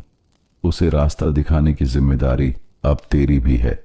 गौरी ने सिर झुकाकर कहा, अम्मा, मैं कोशिश करूंगी। हालांकि विवाह का उत्सव पूरे गांव में खुशी लेकर आया, लेकिन रामकिशोर के मन में अब भी गहरी चिंता थी। क्या यह शादी मोहन को बदलेगी, या उसका मन अब भी शहर की दुकान पर अटका रहेगा? उधर मोहन मन ही मन सोच रहा था, शादी हो गई है, पर मेरा सपना नहीं बदलेगा। मुझे अपनी राह खुद बनानी है। गौरी, सरस्वती और रामकिशोर के बीच परिवार का बंधन मजबूत हो रहा था, पर मोहन की जिद की दीवार अब भी वैसी ही खड़ी थी। शादी को कुछ महीने बीत चुके थे। गौरी ने घर में अपनी जगह बना ली थी। वह सरस्वती की मदद करती, खेती के बारे में सुनती और ससुर की इज्जत करती। रामकिशोर भी मन ही मन खुश थे कि घर में शांति लौट आई है, पर असली उथल पुथल मोहन के दिल में थी। वह अब भी अपनी दुकान खोलने की जिद पर अड़ा हुआ था। एक दिन मोहन कस्बे गया और अपने कॉलेज वाले दोस्त गिरधारी से मिला। गिरधारी ने कहा, देख भाई, मैंने तुझसे पहले ही कहा था, शहर में जिंदगी आसान है। यहां होलसेलर है जो सामान सप्लाई कर देगा। तू दुकान डाल ले, मुनाफा रोज खाने को मिलेगा। बाबा के उस गड्ढे का झंझट छोड़। मोहन ने उत्साह से जवाब दिया, हां गिरधारी, अब मैं रुकने वाला नहीं। बाबा की परंपरा अपनी जगह, लेकिन मेरी जिंदगी अपनी जगह। गौरी चाहे माने या ना माने, मैं दुकान जरूर खोलूंगा। शाम को मोहन ने गौरी से बात की। गौरी, मैंने सोच लिया है, मैं कस्बे में दुकान खोल रहा हूं। तुझे भी साथ चलना पड़ेगा। गौरी ने हल्की मुस्कान के साथ पूछा, पर पैसा कहां से आएगा? मोहन बोला, मैं बाबा से मांग लूंगा। मंडी में जो अनाज बेचेंगे, उसका पैसा मैं अपनी दुकान में लगाऊंगा। गौरी थोड़ी देर सोचती रही और बोली, मोहन, दुकान खोलना गलत नहीं, लेकिन अगर बाबा ने मना किया तो उनका दिल मत दुखाना। मोहन खिन्न स्वर में बोला, गौरी, मैं अब बच्चा नहीं हूं। मैं अपना भविष्य खुद तय करूंगा। बाबा की जिद मुझे रोक नहीं सकती। अगली सुबह मोहन ने पिता से कहा, बाबा, मुझे कुछ पैसे चाहिए। मैं कस्बे में दुकान खोलना चाहता हूं। रामकिशोर हल चलाना रोककर बेटे को देखने लगे। मोहन, तू अब घर गृहस्थी में है, लेकिन यह मत भूल कि यह खेत और यह धरती ही तेरी असली पूंजी है।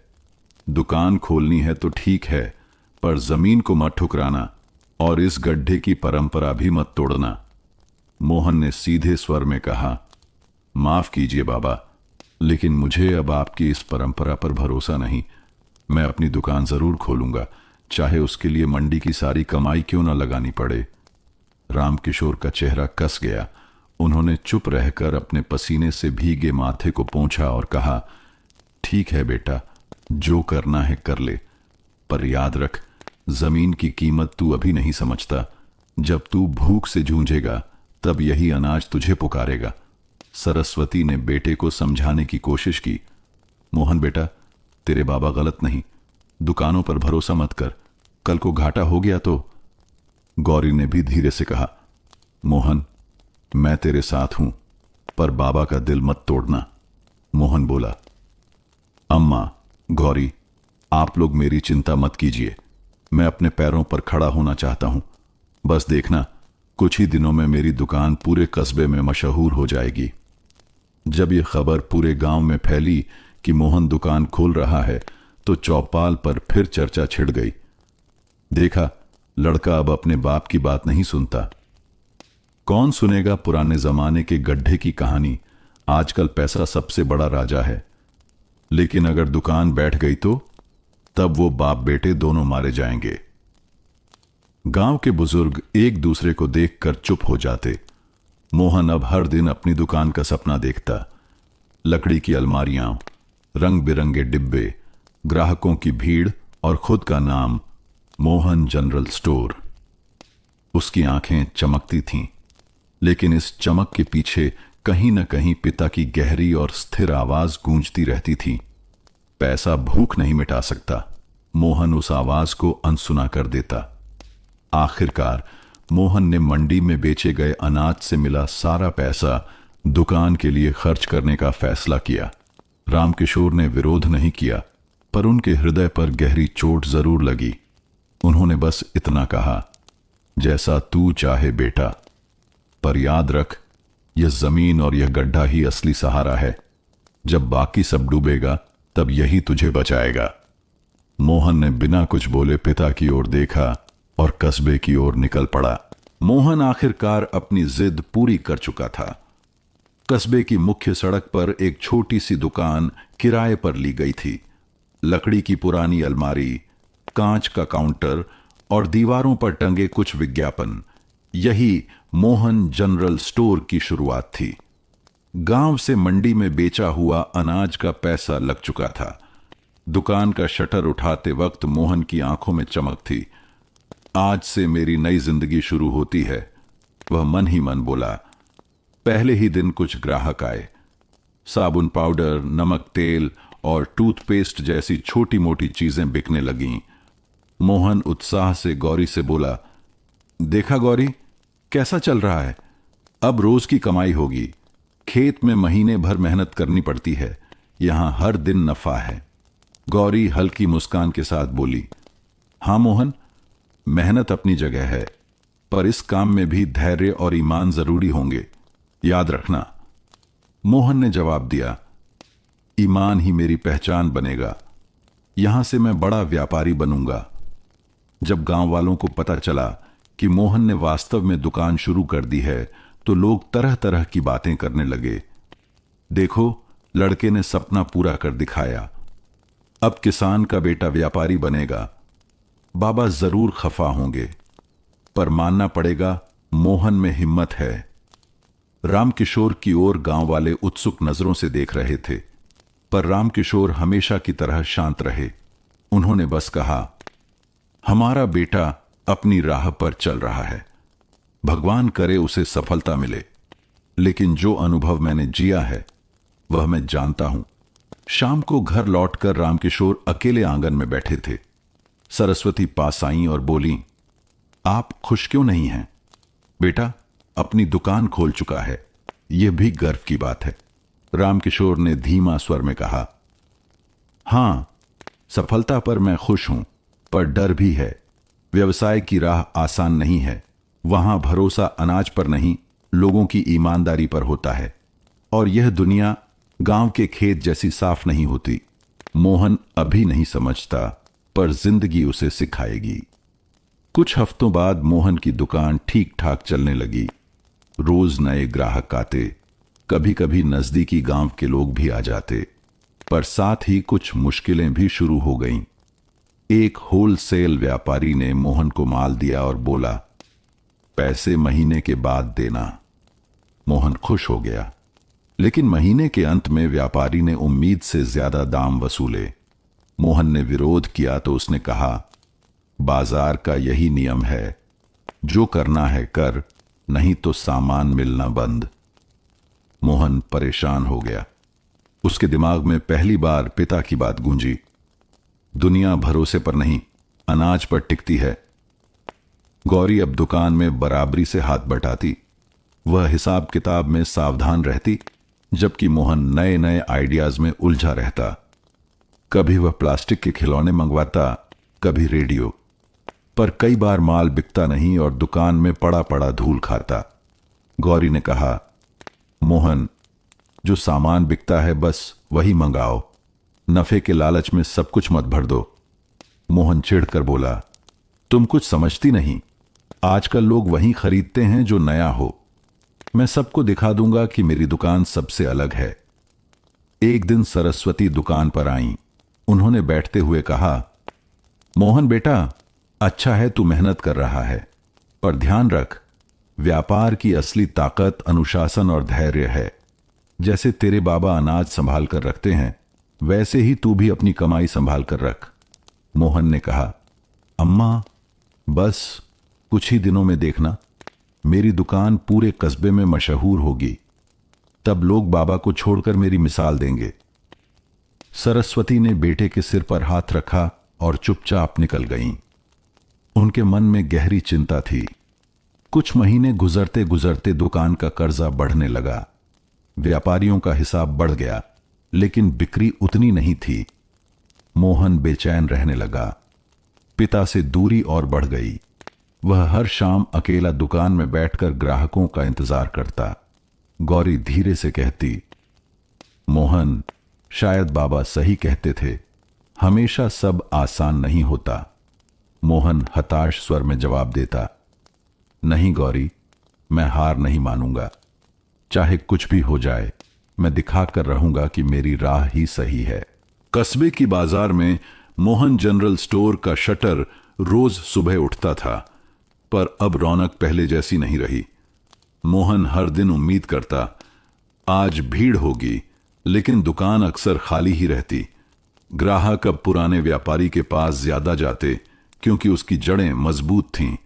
गौरी हिसाब किताब करते वक्त चिंतित स्वर में बोली, मोहन, देखो, माल ज्यादा आ गया है, लेकिन बिक कम रहा है। ऊपर से ब्याज भी बढ़ रहा है। ऐसे चलेगा तो मुश्किल हो जाएगी।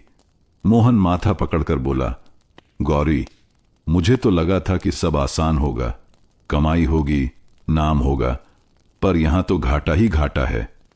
इसी बीच खेती पर भी संकट मंडराने लगा। बरसात का मौसम आकर भी जैसे गायब हो गया।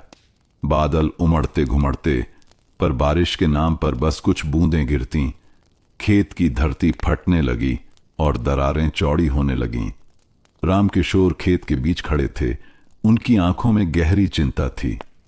वह मिट्टी उठाकर बोले, हे धरती मां, तू क्यों रूठ गई? किसान की मेहनत बिना तेरी कृपा के अधूरी है। गांव के बाकी किसान भी परेशान थे। कुएं का पानी नीचे चला गया, तालाब सूखने को था, फसलें मुरझाने लगी थीं। उस शाम रामकिशोर ने घर में सबको बुलाकर कहा, सरस्वती, गौरी और मोहन, सुनो, यह साल कठिन होगा। धरती सूख रही है, हमें और सतर्क रहना होगा। इस बार गड्ढे में रखा अनाज हमारे काम आएगा। मोहन ने नाखुश होकर जवाब दिया, बाबा, आप फिर उसी गड्ढे की बात कर रहे हैं। बारिश नहीं हुई तो क्या, लोग बाजार से अनाज खरीद लेंगे। आपके गड्ढे पर निर्भर रहने की जरूरत नहीं। रामकिशोर ने गहरी नजर से बेटे को देखा और कहा, तू अभी समझ नहीं रहा बेटा। जब मंडी खाली हो जाएगी, तब रुपये की कीमत मिट्टी के बराबर रह जाएगी। अनाज ही तारणहार होगा। मोहन मन ही मन खिन्न हुआ, लेकिन इस बार पिता के स्वर में एक अजीब सी दृढ़ता थी, जिसने उसे विचलित कर दिया। कुछ ही हफ्तों में गांव के तालाब सूख गए। खेतों की मिट्टी सफेद पड़ गई। मवेशी कमजोर पड़ने लगे, क्योंकि चारे की कमी हो गई थी। लोग चौपाल पर बैठे कह रहे थे, अगर बारिश नहीं हुई तो इस साल अकाल तय है। गांव से लोग बाहर जाने भी लगे हैं। किसी के घर में अब पूरा पेट खाने को नहीं रह गया। गांव का माहौल डर और चिंता से भर गया। गांव और कस्बे में जब खेती ठप पड़ने लगी, तो असर मोहन की दुकान पर भी पड़ा। खरीदने वाला ही नहीं बचा। लोग अब तेल, साबुन, कपड़े छोड़कर बस दाने दाने को तरसने लगे। मोहन हैरानी से सोच रहा था, मेरे पास दुकान है, लेकिन ग्राहक क्यों नहीं? सब लोग तो बस अनाज ढूंढ रहे हैं। वह पहली बार पिता की बात याद करने लगा। पैसा भूख नहीं मिटा सकता, दाना ही असली दौलत है। एक रात सरस्वती तुलसी के पास दीपक रख रही थीं। उन्होंने धीरे से कहा, हे भगवान, इस घर को संभालना। यह संकट है, पर मैं जानती हूं मेरे पति की बुद्धि हमें बचाएगी। गौरी पास खड़ी थी। उसने कहा, अम्मा, सच है, बाबा की बातें अब समझ आने लगी हैं। उनका गड्ढा ही इस परिवार की ढाल बनेगा।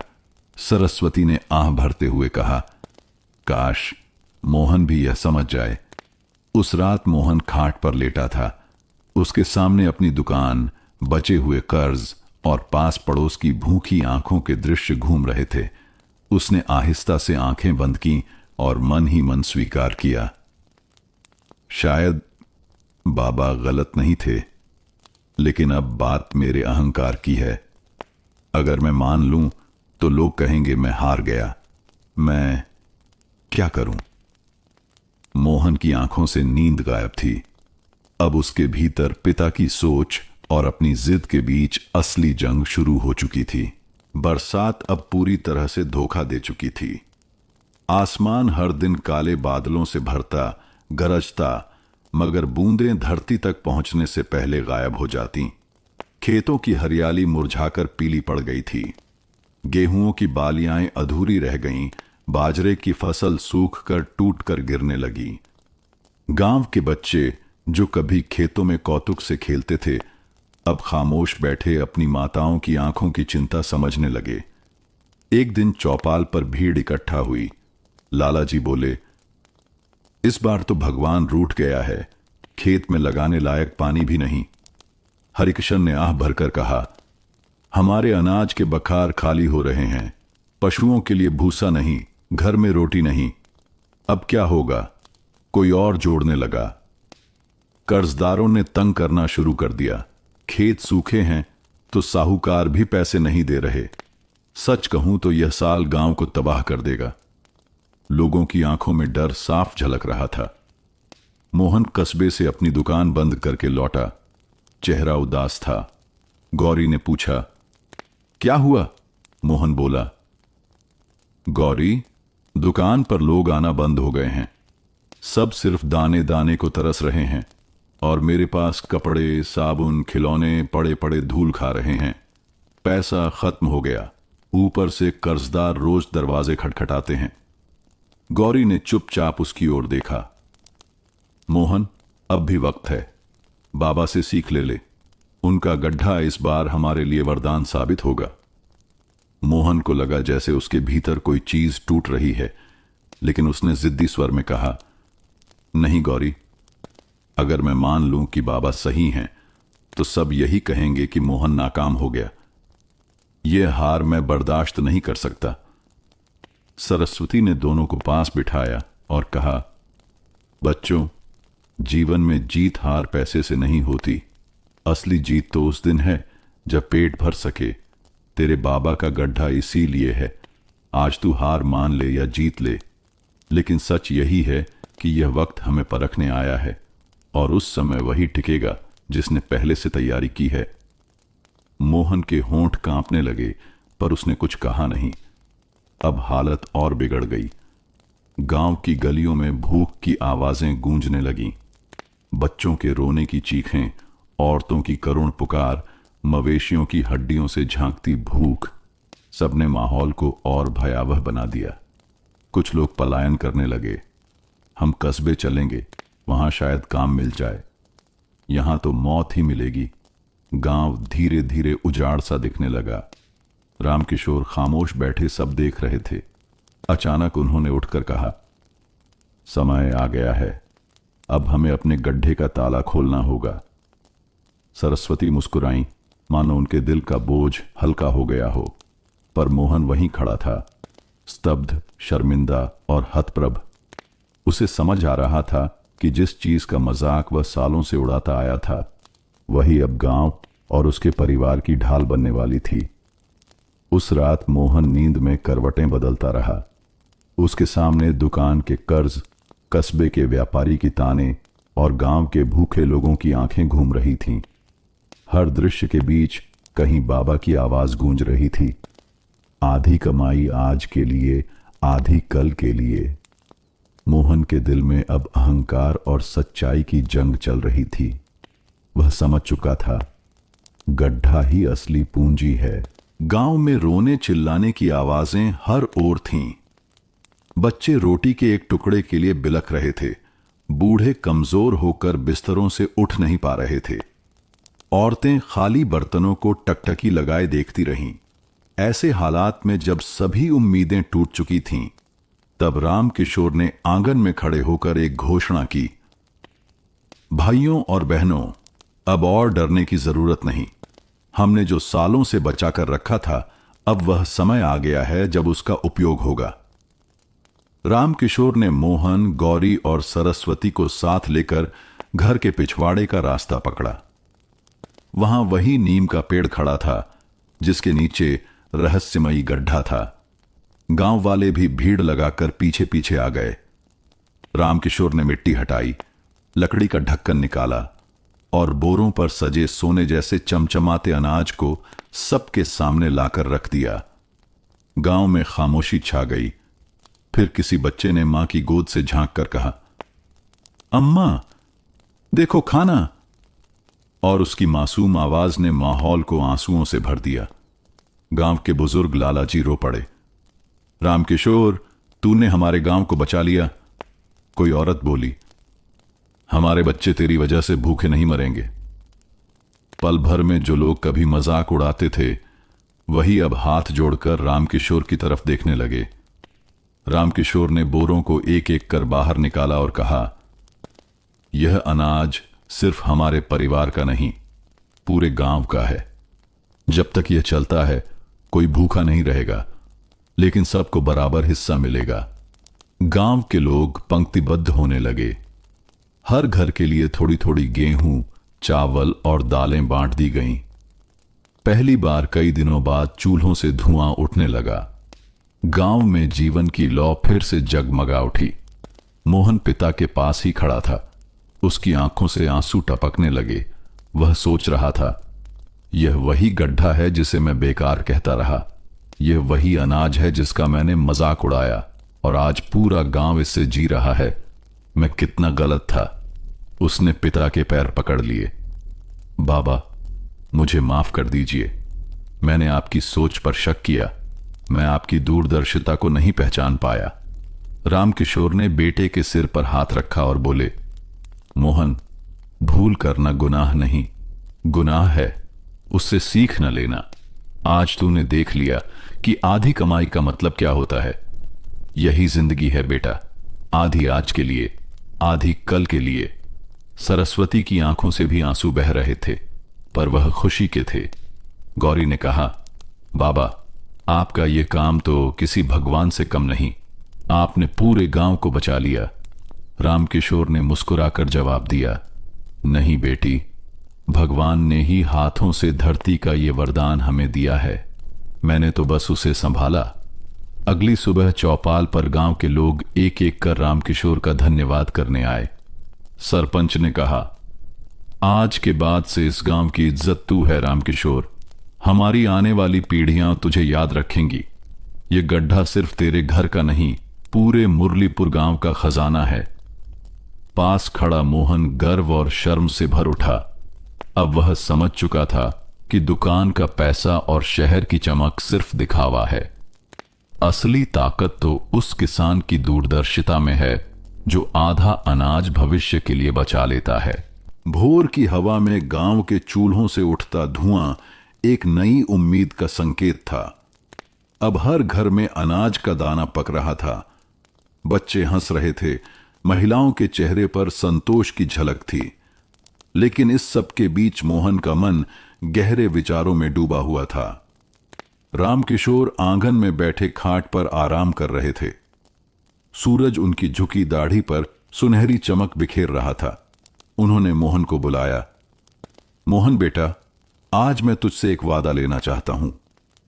मोहन नजरें झुकाकर उनके सामने बैठ गया और बोला, बाबा, मैंने सब देख लिया। अब आपकी सोच पर कोई शक नहीं। मैं जो गलती कर चुका हूं, उसके लिए दिल से माफी मांगता हूं। रामकिशोर ने बेटे का हाथ थामा और गंभीर स्वर में कहा, गलती करना कोई पाप नहीं, उससे सीख ना लेना पाप है। तूने अब सीख लिया है, इसलिए अब से इस घर की परंपरा संभालना तेरी जिम्मेदारी है। मोहन ने उत्सुकता से पूछा, बाबा, मुझे बताइए, यह आधी कमाई का असली राज क्या है? रामकिशोर ने गहरी सांस लेते हुए जवाब दिया, बेटा, जिंदगी एक तराजू की तरह है। एक पलड़ा आज का है और दूसरा पलड़ा आने वाला कल। अगर तू पूरा बोझ आज पर डाल देगा तो कल खाली हो जाएगा। अगर पूरा कल पर डाल देगा तो आज भूखा रह जाएगा। इसलिए संतुलन जरूरी है। यही संतुलन है आधी कमाई। मोहन की आंखों में श्रद्धा झलक पड़ी। बाबा, अब मैं इसे कभी नहीं भूलूंगा। सरस्वती ने आंगन से यह सारी बातचीत सुनी। उनकी आंखों में चमक आ गई। भगवान का शुक्र है कि मेरा बेटा अब अपने पिता की विरासत को समझ गया है।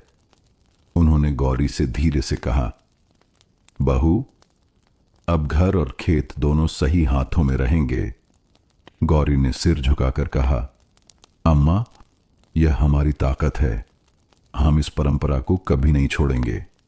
जैसे जैसे गड्ढे से अनाज बांटा जाने लगा, गांव के लोग रामकिशोर और उनके परिवार का और भी आदर करने लगे। लोग चौपाल पर कहते, रामकिशोर ने हमें मरने से बचाया। पर असली बात यह है कि उसने सबक दिया, कमाई का संतुलन ही जीवन है। अब गांव वाले भी सोचने लगे कि अगली फसलों से वे थोड़ी थोड़ी बचत करेंगे। धीरे धीरे आधी कमाई का विचार पूरे गांव की परंपरा बनने लगा। उस रात खेत के किनारे खड़े होकर चांदनी में रामकिशोर और मोहन साथ साथ बात कर रहे थे। रामकिशोर बोले, मोहन, अब तुझे समझ आ गया होगा कि इस मिट्टी से रिश्ता तोड़ना नामुमकिन है। चाहे तू दुकान खोले या व्यापार करे, लेकिन आधी कमाई हमेशा धरती मां को लौटा देनी चाहिए। यही तेरी ढाल होगी। मोहन ने दृढ़ आवाज में कहा, हां बाबा, अब मैं भी अपनी हर कमाई का आधा हिस्सा अनाज के रूप में संभालूंगा। चाहे जिंदगी कहीं भी ले जाए, मैं आपकी सीख को नहीं छोड़ूंगा। रामकिशोर की आंखों में चमक आ गई। उन्होंने बेटे के कंधे पर हाथ रखा और मन ही मन कहा, आज मेरी परंपरा अमर हो गई। अब यह पीढ़ियों तक जाएगी। अगले दिन सूरज उगा तो गांव के लोगों ने देखा, रामकिशोर और मोहन दोनों मिलकर खेत में हल चला रहे हैं। बेटा अब शिकायत नहीं कर रहा था, बल्कि पिता के साथ कंधे से कंधा मिलाकर खड़ा था। गांव वाले मुस्कुराए और बोले, देखो, अब असली किसान पिता और पुत्र दोनों बन गए हैं। यही है असली विजय। गांव अब फिर से धीरे धीरे संभलने लगा। रामकिशोर के गड्ढे से बांटा गया अनाज खाने से पूरे गांव की भूख शांत हुई और सबसे जरूरी, गांव वालों के दिलों में विश्वास लौटा। चौपाल पर जब सब लोग बैठे तो सरपंच ने कहा, भाइयों, यह संकट हमारे लिए एक सबक है। अगर हम सब हर साल अपनी आधी कमाई बचाते जैसे रामकिशोर करता है तो हमें आज यह दिन देखने की नौबत ना आती। हरिकिशन बोला, बिल्कुल सही कहा सरपंच जी। हमने रामकिशोर का मजाक उड़ाया, लेकिन वही बचकर निकला और हमें बचाया। यह परंपरा अब सिर्फ उसके घर की नहीं, पूरे गांव की होनी चाहिए। लाला जी ने आगे बढ़कर कहा, सही है। अब से हम सब भी अपनी अपनी आधी कमाई अनाज के रूप में संभालेंगे। हर घर में एक गड्ढा होगा, जैसे रामकिशोर के घर है। गांव वाले तालियों से सहमत हुए। जब यह चर्चा खत्म हुई तो लोग मोहन के पास आए। उन्होंने कहा, मोहन, तू भाग्यशाली है कि तुझे ऐसा पिता मिला। तू भी उनकी सीख आगे बढ़ा। मोहन की आंखों में गर्व और आंसुओं का मेल था। वह बोला, हां भाइयों, मैंने बाबा से सबसे बड़ा सबक सीखा है। अब मेरी जिम्मेदारी है कि उनकी परंपरा को न केवल घर में बल्कि पूरे गांव में जीवित रखूं। रामकिशोर दूर से यह सब देख रहे थे। उनके चेहरे पर संतोष और शांति साफ झलक रही थी। आने वाले दिनों में गांव वालों ने अपने अपने घर के पीछे छोटे छोटे गड्ढे बनाना शुरू किया। महिलाएं बोरे सिलकर लाईं, बच्चों ने मिट्टी धोकर तैयार की। हर घर में अब भविष्य का खजाना बनने लगा। सरस्वती और गौरी गांव की औरतों को सिखाने लगीं कि अनाज को कैसे सुरक्षित रखना है, नियम की पत्तियां और राख कैसे मिलानी है। पूरा गांव, छोटा बड़ा, अमीर गरीब, इस नई परंपरा से जुड़ गया। अब गांव का माहौल बदल गया था। लोग पहले कहते थे, रामकिशोर का गड्ढा बेवकूफी है, और आज वही कहते थे, आधी कमाई ही जिंदगी का असली मंत्र है। बच्चों तक की जुबान पर यही गीत था। आधी खाएं, आधी बचाएं, कल की रोटी खुद बनाएं। रामकिशोर ने यह सुनकर गर्व से कहा, आज मेरी आत्मा तृप्त है। अब यह परंपरा मेरी नहीं, पूरे गांव की है। एक शाम खेत के किनारे मोहन और रामकिशोर साथ बैठे। रामकिशोर ने बेटे से कहा, मोहन, अब तू देख रहा है, जो बीज मैंने बोया था वह पौधा बनकर पेड़ हो चुका है, और यह पेड़ अब पूरे गांव को छांव देगा। याद रख, यह सबक पीढ़ी दर पीढ़ी चलता रहे। मोहन ने उनके पैर छू लिए और बोला, बाबा, अब मैं वचन देता हूं, यह परंपरा मैं आगे लेकर जाऊंगा। मेरी आने वाली पीढ़ियां भी इसे नहीं भूलेंगी। रामकिशोर की आंखें चमक उठीं। उनकी आत्मा को यह विश्वास मिल गया कि अब आधी कमाई सिर्फ उनकी आदत नहीं रही, बल्कि एक आंदोलन बन चुका है। गांव अब फिर से धीरे धीरे संभलने लगा। रामकिशोर के गड्ढे से बांटा गया अनाज खाने से पूरे गांव की भूख शांत हुई, और सबसे जरूरी, गांव वालों के दिलों में विश्वास लौटा। चौपाल पर जब सब लोग बैठे तो सरपंच ने कहा, भाइयों, यह संकट हमारे लिए एक सबक है। अगर हम सब हर साल अपनी आधी कमाई बचाते जैसे रामकिशोर करता है, तो हमें आज यह दिन देखने की नौबत न आती। हरिकिशन बोला, बिल्कुल सही कहा सरपंच जी। हमने रामकिशोर का मजाक उड़ाया, लेकिन वही बचकर निकला और हमें बचाया। यह परंपरा अब सिर्फ उसके घर की नहीं, पूरे गांव की होनी चाहिए। लालाजी ने आगे बढ़कर कहा, सही है, अब से हम सब भी अपनी अपनी आधी कमाई अनाज के रूप में संभालेंगे। हर घर में एक गड्ढा होगा, जैसे रामकिशोर के घर है। गांव वाले तालियों से सहमत हुए। जब यह चर्चा खत्म हुई तो लोग मोहन के पास आए। उन्होंने कहा, मोहन, तू भाग्यशाली है कि तुझे ऐसा पिता मिला। तू भी उनकी सीख आगे बढ़ा। मोहन की आंखों में गर्व और आंसुओं का मेल था। वह बोला, हां भाइयों, मैंने बाबा से सबसे बड़ा सबक सीखा है। अब मेरी जिम्मेदारी है कि उनकी परंपरा को न केवल घर में बल्कि पूरे गांव में जीवित रखूं। रामकिशोर दूर से यह सब देख रहे थे। उनके चेहरे पर संतोष और शांति साफ झलक रही थी।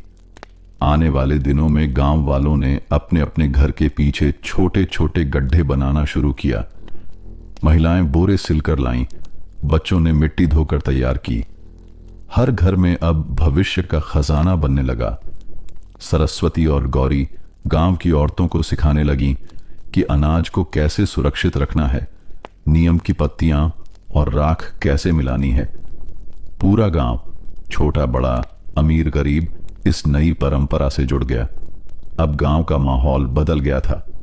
लोग पहले कहते थे रामकिशोर का गड्ढा बेवकूफी है, और आज वही कहते थे आधी कमाई ही जिंदगी का असली मंत्र है। बच्चों तक की जुबान पर यही गीत था, आधी खाएं, आधी बचाएं, कल की रोटी खुद बनाएं। रामकिशोर ने यह सुनकर गर्व से कहा, आज मेरी आत्मा तृप्त है। अब यह परंपरा मेरी नहीं। बरसात तो देर से ही सही, आखिरकार आई। खेतों में थोड़ी हरियाली लौट आई, मगर पिछले अकाल की यादें अब भी गांव वालों के दिल में ताजा थीं। हर कोई जानता था, अगर रामकिशोर का गड्ढा न होता तो गांव का इतिहास शायद खत्म हो जाता। अब गांव में हर घर ने आधी कमाई बचाने की परंपरा अपना ली थी। लेकिन यहीं से बात आगे बढ़ने लगी। एक दिन मोहन अपनी सजग आंखों से कस्बे की मंडी में घूम रहा था। कुछ व्यापारी बातें कर रहे थे। सुनो, मुरलीपुर गांव के लोग तो बड़ा अजीब काम कर रहे हैं। कौन सा अजीब काम? अरे, हर घर अनाज गाड़ने लगा है।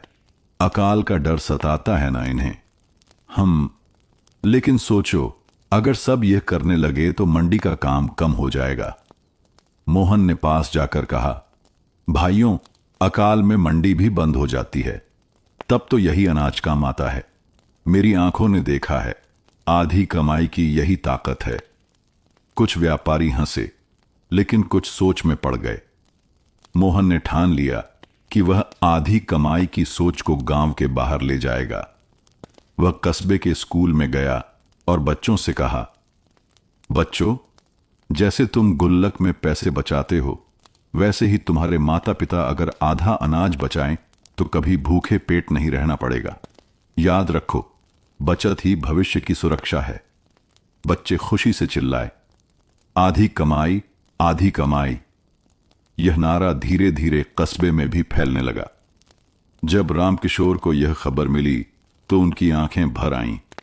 सरस्वती से बोले, देखा सरस्वती, अब मेरा बेटा वही कर रहा है जिसकी मैंने उम्मीद की थी। मैंने बीज बोया था और वह इसे समाज में फैला रहा है। सरस्वती ने कहा, हां जी, अब यह परंपरा बेटे के हाथों में नई चमक पा रही है। यह काम अब न सिर्फ घर को बल्कि कई गांवों को बचाएगा। मोहन अब गौरी के साथ मिलकर दूसरे गांवों में जाता। गौरी औरतों को समझाती, बहनों, जैसे हम बच्चों के लिए दहेज या जेवर बचाते हैं, वैसे ही अनाज बचाना भी जरूरी है, क्योंकि भूख के समय गहना नहीं, रोटी काम आती है। औरतें उसकी बातों से प्रभावित होतीं और धीरे धीरे दूसरे गांव भी आधी कमाई की परंपरा अपनाने लगे। अब हाल ये था कि मुरलीपुर गांव केवल खेती के लिए नहीं, बल्कि अपनी नई सोच और अनुशासन के लिए भी पहचाना जाने लगा। लोग कस्बे में कहते, वो देखो, ये मुरलीपुर से आए हैं, वही गांव जिसने अकाल को हराया था। उन्होंने आधी कमाई का नियम बनाया है। रामकिशोर खामोश मुस्कुराते और मोहन गर्व से सीना चौड़ा कर चलता। एक रात चांदनी में रामकिशोर और मोहन खेत के किनारे खड़े थे। रामकिशोर बोले, मोहन, अब मैंने असली काम पूरा कर लिया। अब से यह परंपरा तेरे हाथों में है। मैं चाहूंगा कि तू इसे पूरे गांव नहीं बल्कि पूरी धरती पर फैलाए। मोहन ने गहरी सांस लेकर कहा, बाबा, अब यह सिर्फ आपकी परंपरा नहीं है, यह मेरी जिम्मेदारी है। मैं वादा करता हूं, आने वाली पीढ़ियां भी आधी कमाई को अपना नियम मानेंगी। अगली सुबह गांव के बच्चे गाना गा रहे थे, आधी कमाई आधी रखो, भविष्य की राहें पक्की रखो। गांव हरा भरा हो रहा था, लेकिन अब लोगों की सोच भी हरी भरी हो चुकी थी। रामकिशोर की दूरदर्शिता एक आंदोलन बन चुकी थी, पूरे गांव की है। एक शाम खेत के किनारे मोहन और रामकिशोर साथ बैठे। रामकिशोर ने बेटे से कहा, मोहन, अब तू देख रहा है, जो बीज मैंने बोया था वह पौधा बनकर पेड़ हो चुका है, और यह पेड़ अब पूरे गांव को छांव देगा। याद रख, यह सबक पीढ़ी दर पीढ़ी चलता रहे। मोहन ने उनके पैर छू लिए और बोला, बाबा, अब मैं वचन देता हूं, यह परंपरा मैं आगे लेकर जाऊंगा। मेरी आने वाली पीढ़ियां भी इसे नहीं भूलेंगी। रामकिशोर की आंखें चमक उठीं। उनकी आत्मा को यह विश्वास मिल गया कि अब आधी कमाई सिर्फ उनकी आदत नहीं रही, बल्कि एक आंदोलन बन चुका है। मुरलीपुर अब सिर्फ एक गांव नहीं रहा था, बल्कि दूसरों के लिए प्रेरणा बन चुका था। पड़ोसी गांवों के किसान अक्सर आए और देखकर लौटे कि यहां किस तरह हर घर में मिट्टी के भीतर अनाज का भंडार सुरक्षित रखा जाता है। हर ओर यही चर्चा थी, ये मुरलीपुर वाले अकाल से कैसे बच गए। उनके पास आधी कमाई का नियम है, आधा अनाज आज के लिए, आधा कल के लिए।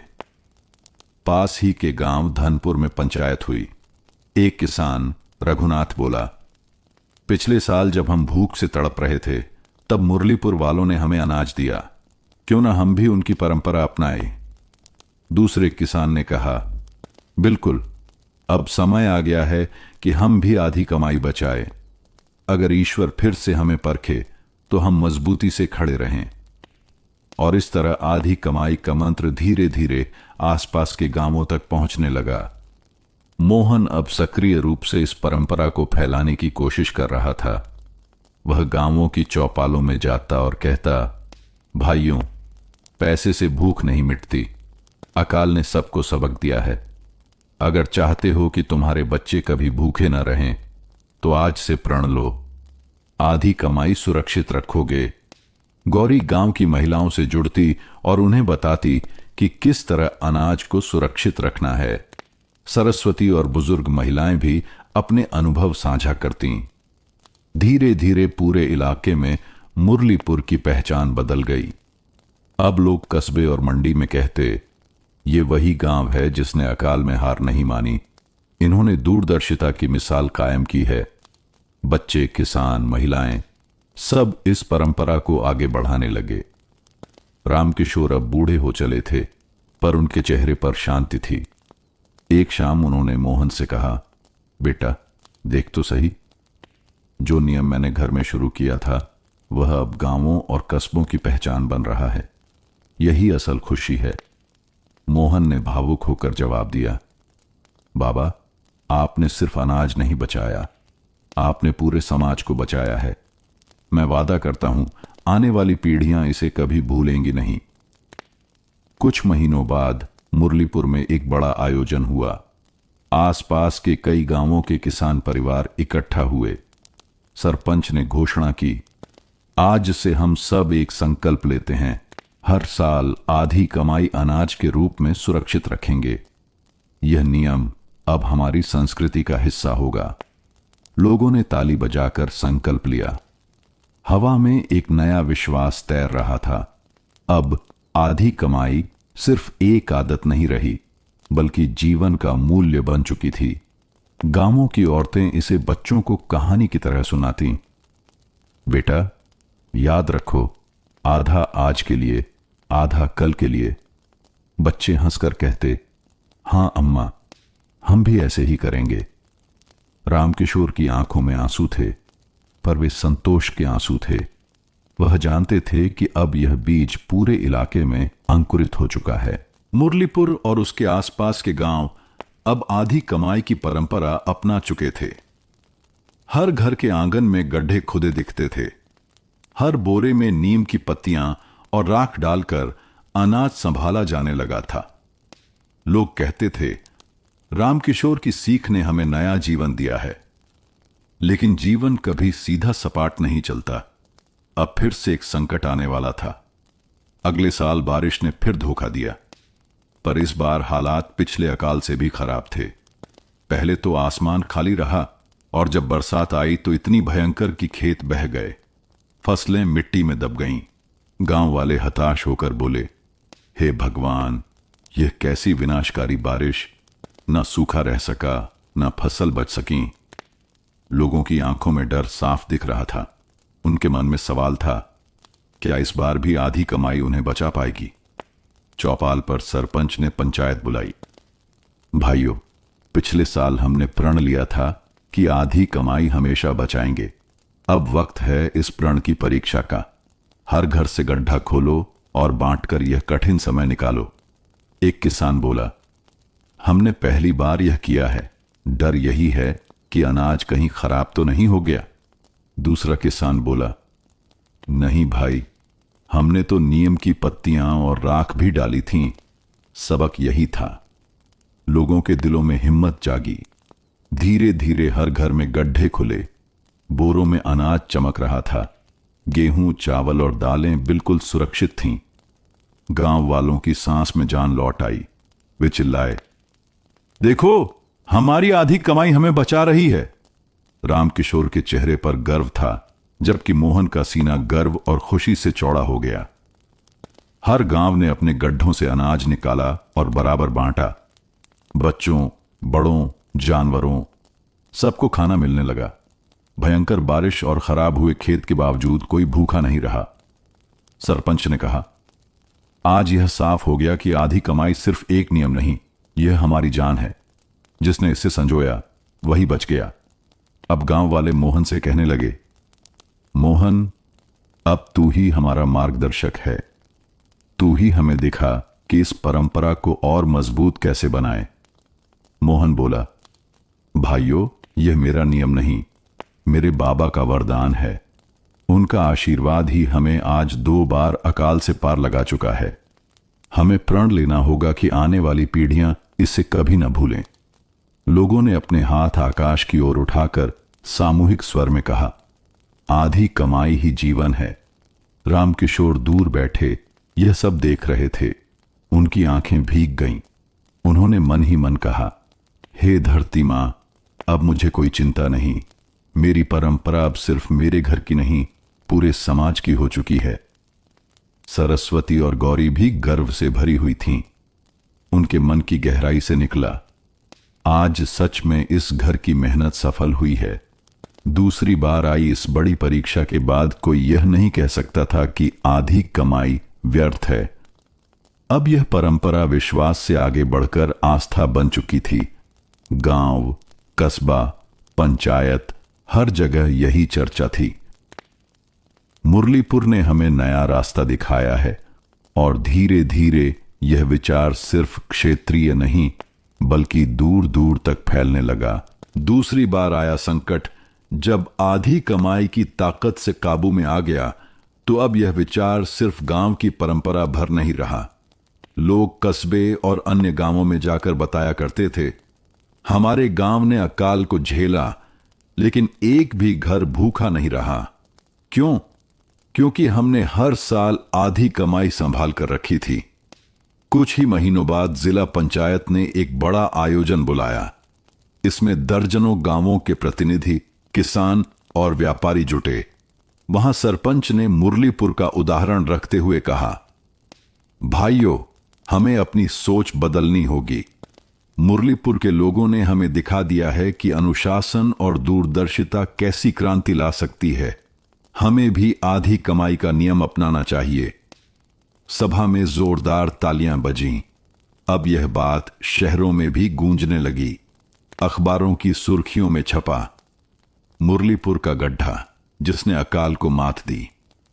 पत्रकार गांव आकर साक्षात्कार लेने लगे।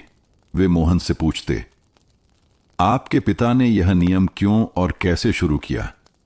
मोहन गर्व से जवाब देता, मेरे पिता ने कहा था, कमाई सिर्फ आज के लिए नहीं, कल के लिए भी होती है। हमने यही नियम अपनाया और यही हमें बचा गया। अब मोहन की पहचान सिर्फ किसान के बेटे की नहीं रही। वह जगह जगह जाकर चौपालों में भाषण देता, स्कूलों में बच्चों को समझाता और शहरों के सम्मेलनों में बोलता, भाइयों बहनों, अगर हम अपनी कमाई का आधा हिस्सा आज बचा लें तो कल अकाल भी परास्त होगा। यह सिर्फ अनाज की बात नहीं, हर तरह की कमाई पर लागू होता है। पैसा हो या सम्मान, आधा आज के लिए और आधा भविष्य के लिए। लोग मोहन की बातें सुनकर दंग रह जाते। रामकिशोर अब बूढ़े हो चुके थे।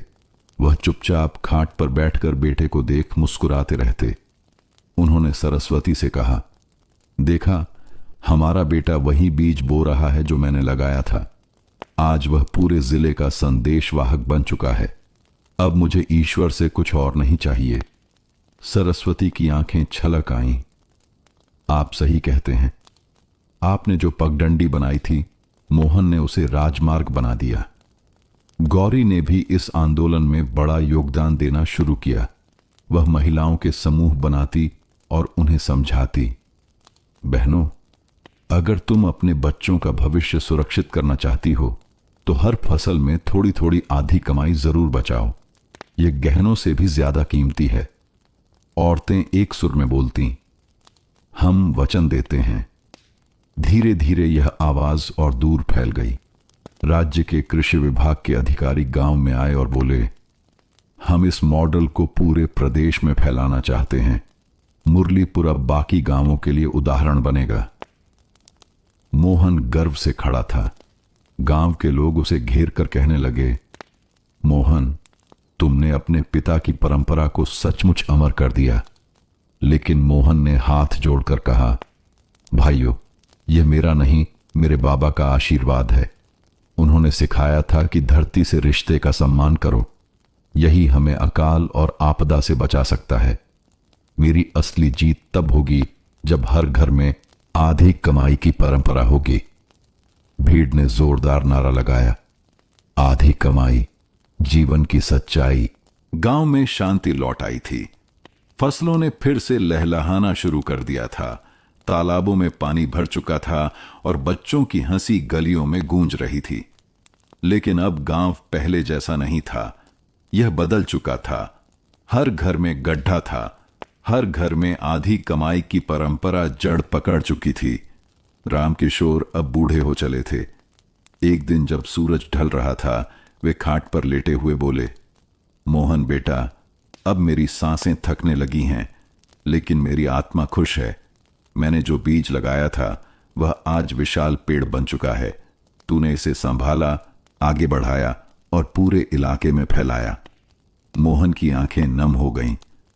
बाबा, यह सब आपके ही कारण है। आपने ही हमें रास्ता दिखाया। रामकिशोर ने धीमी आवाज में कहा, याद रख बेटा, आधी कमाई सिर्फ अनाज की बात नहीं है, यह जीवन का सूत्र है। हर चीज में बचत और दूरदर्शिता जरूरी है, चाहे वह धन हो, समय हो या सम्मान। यही संतुलन इंसान को अमर बनाता है।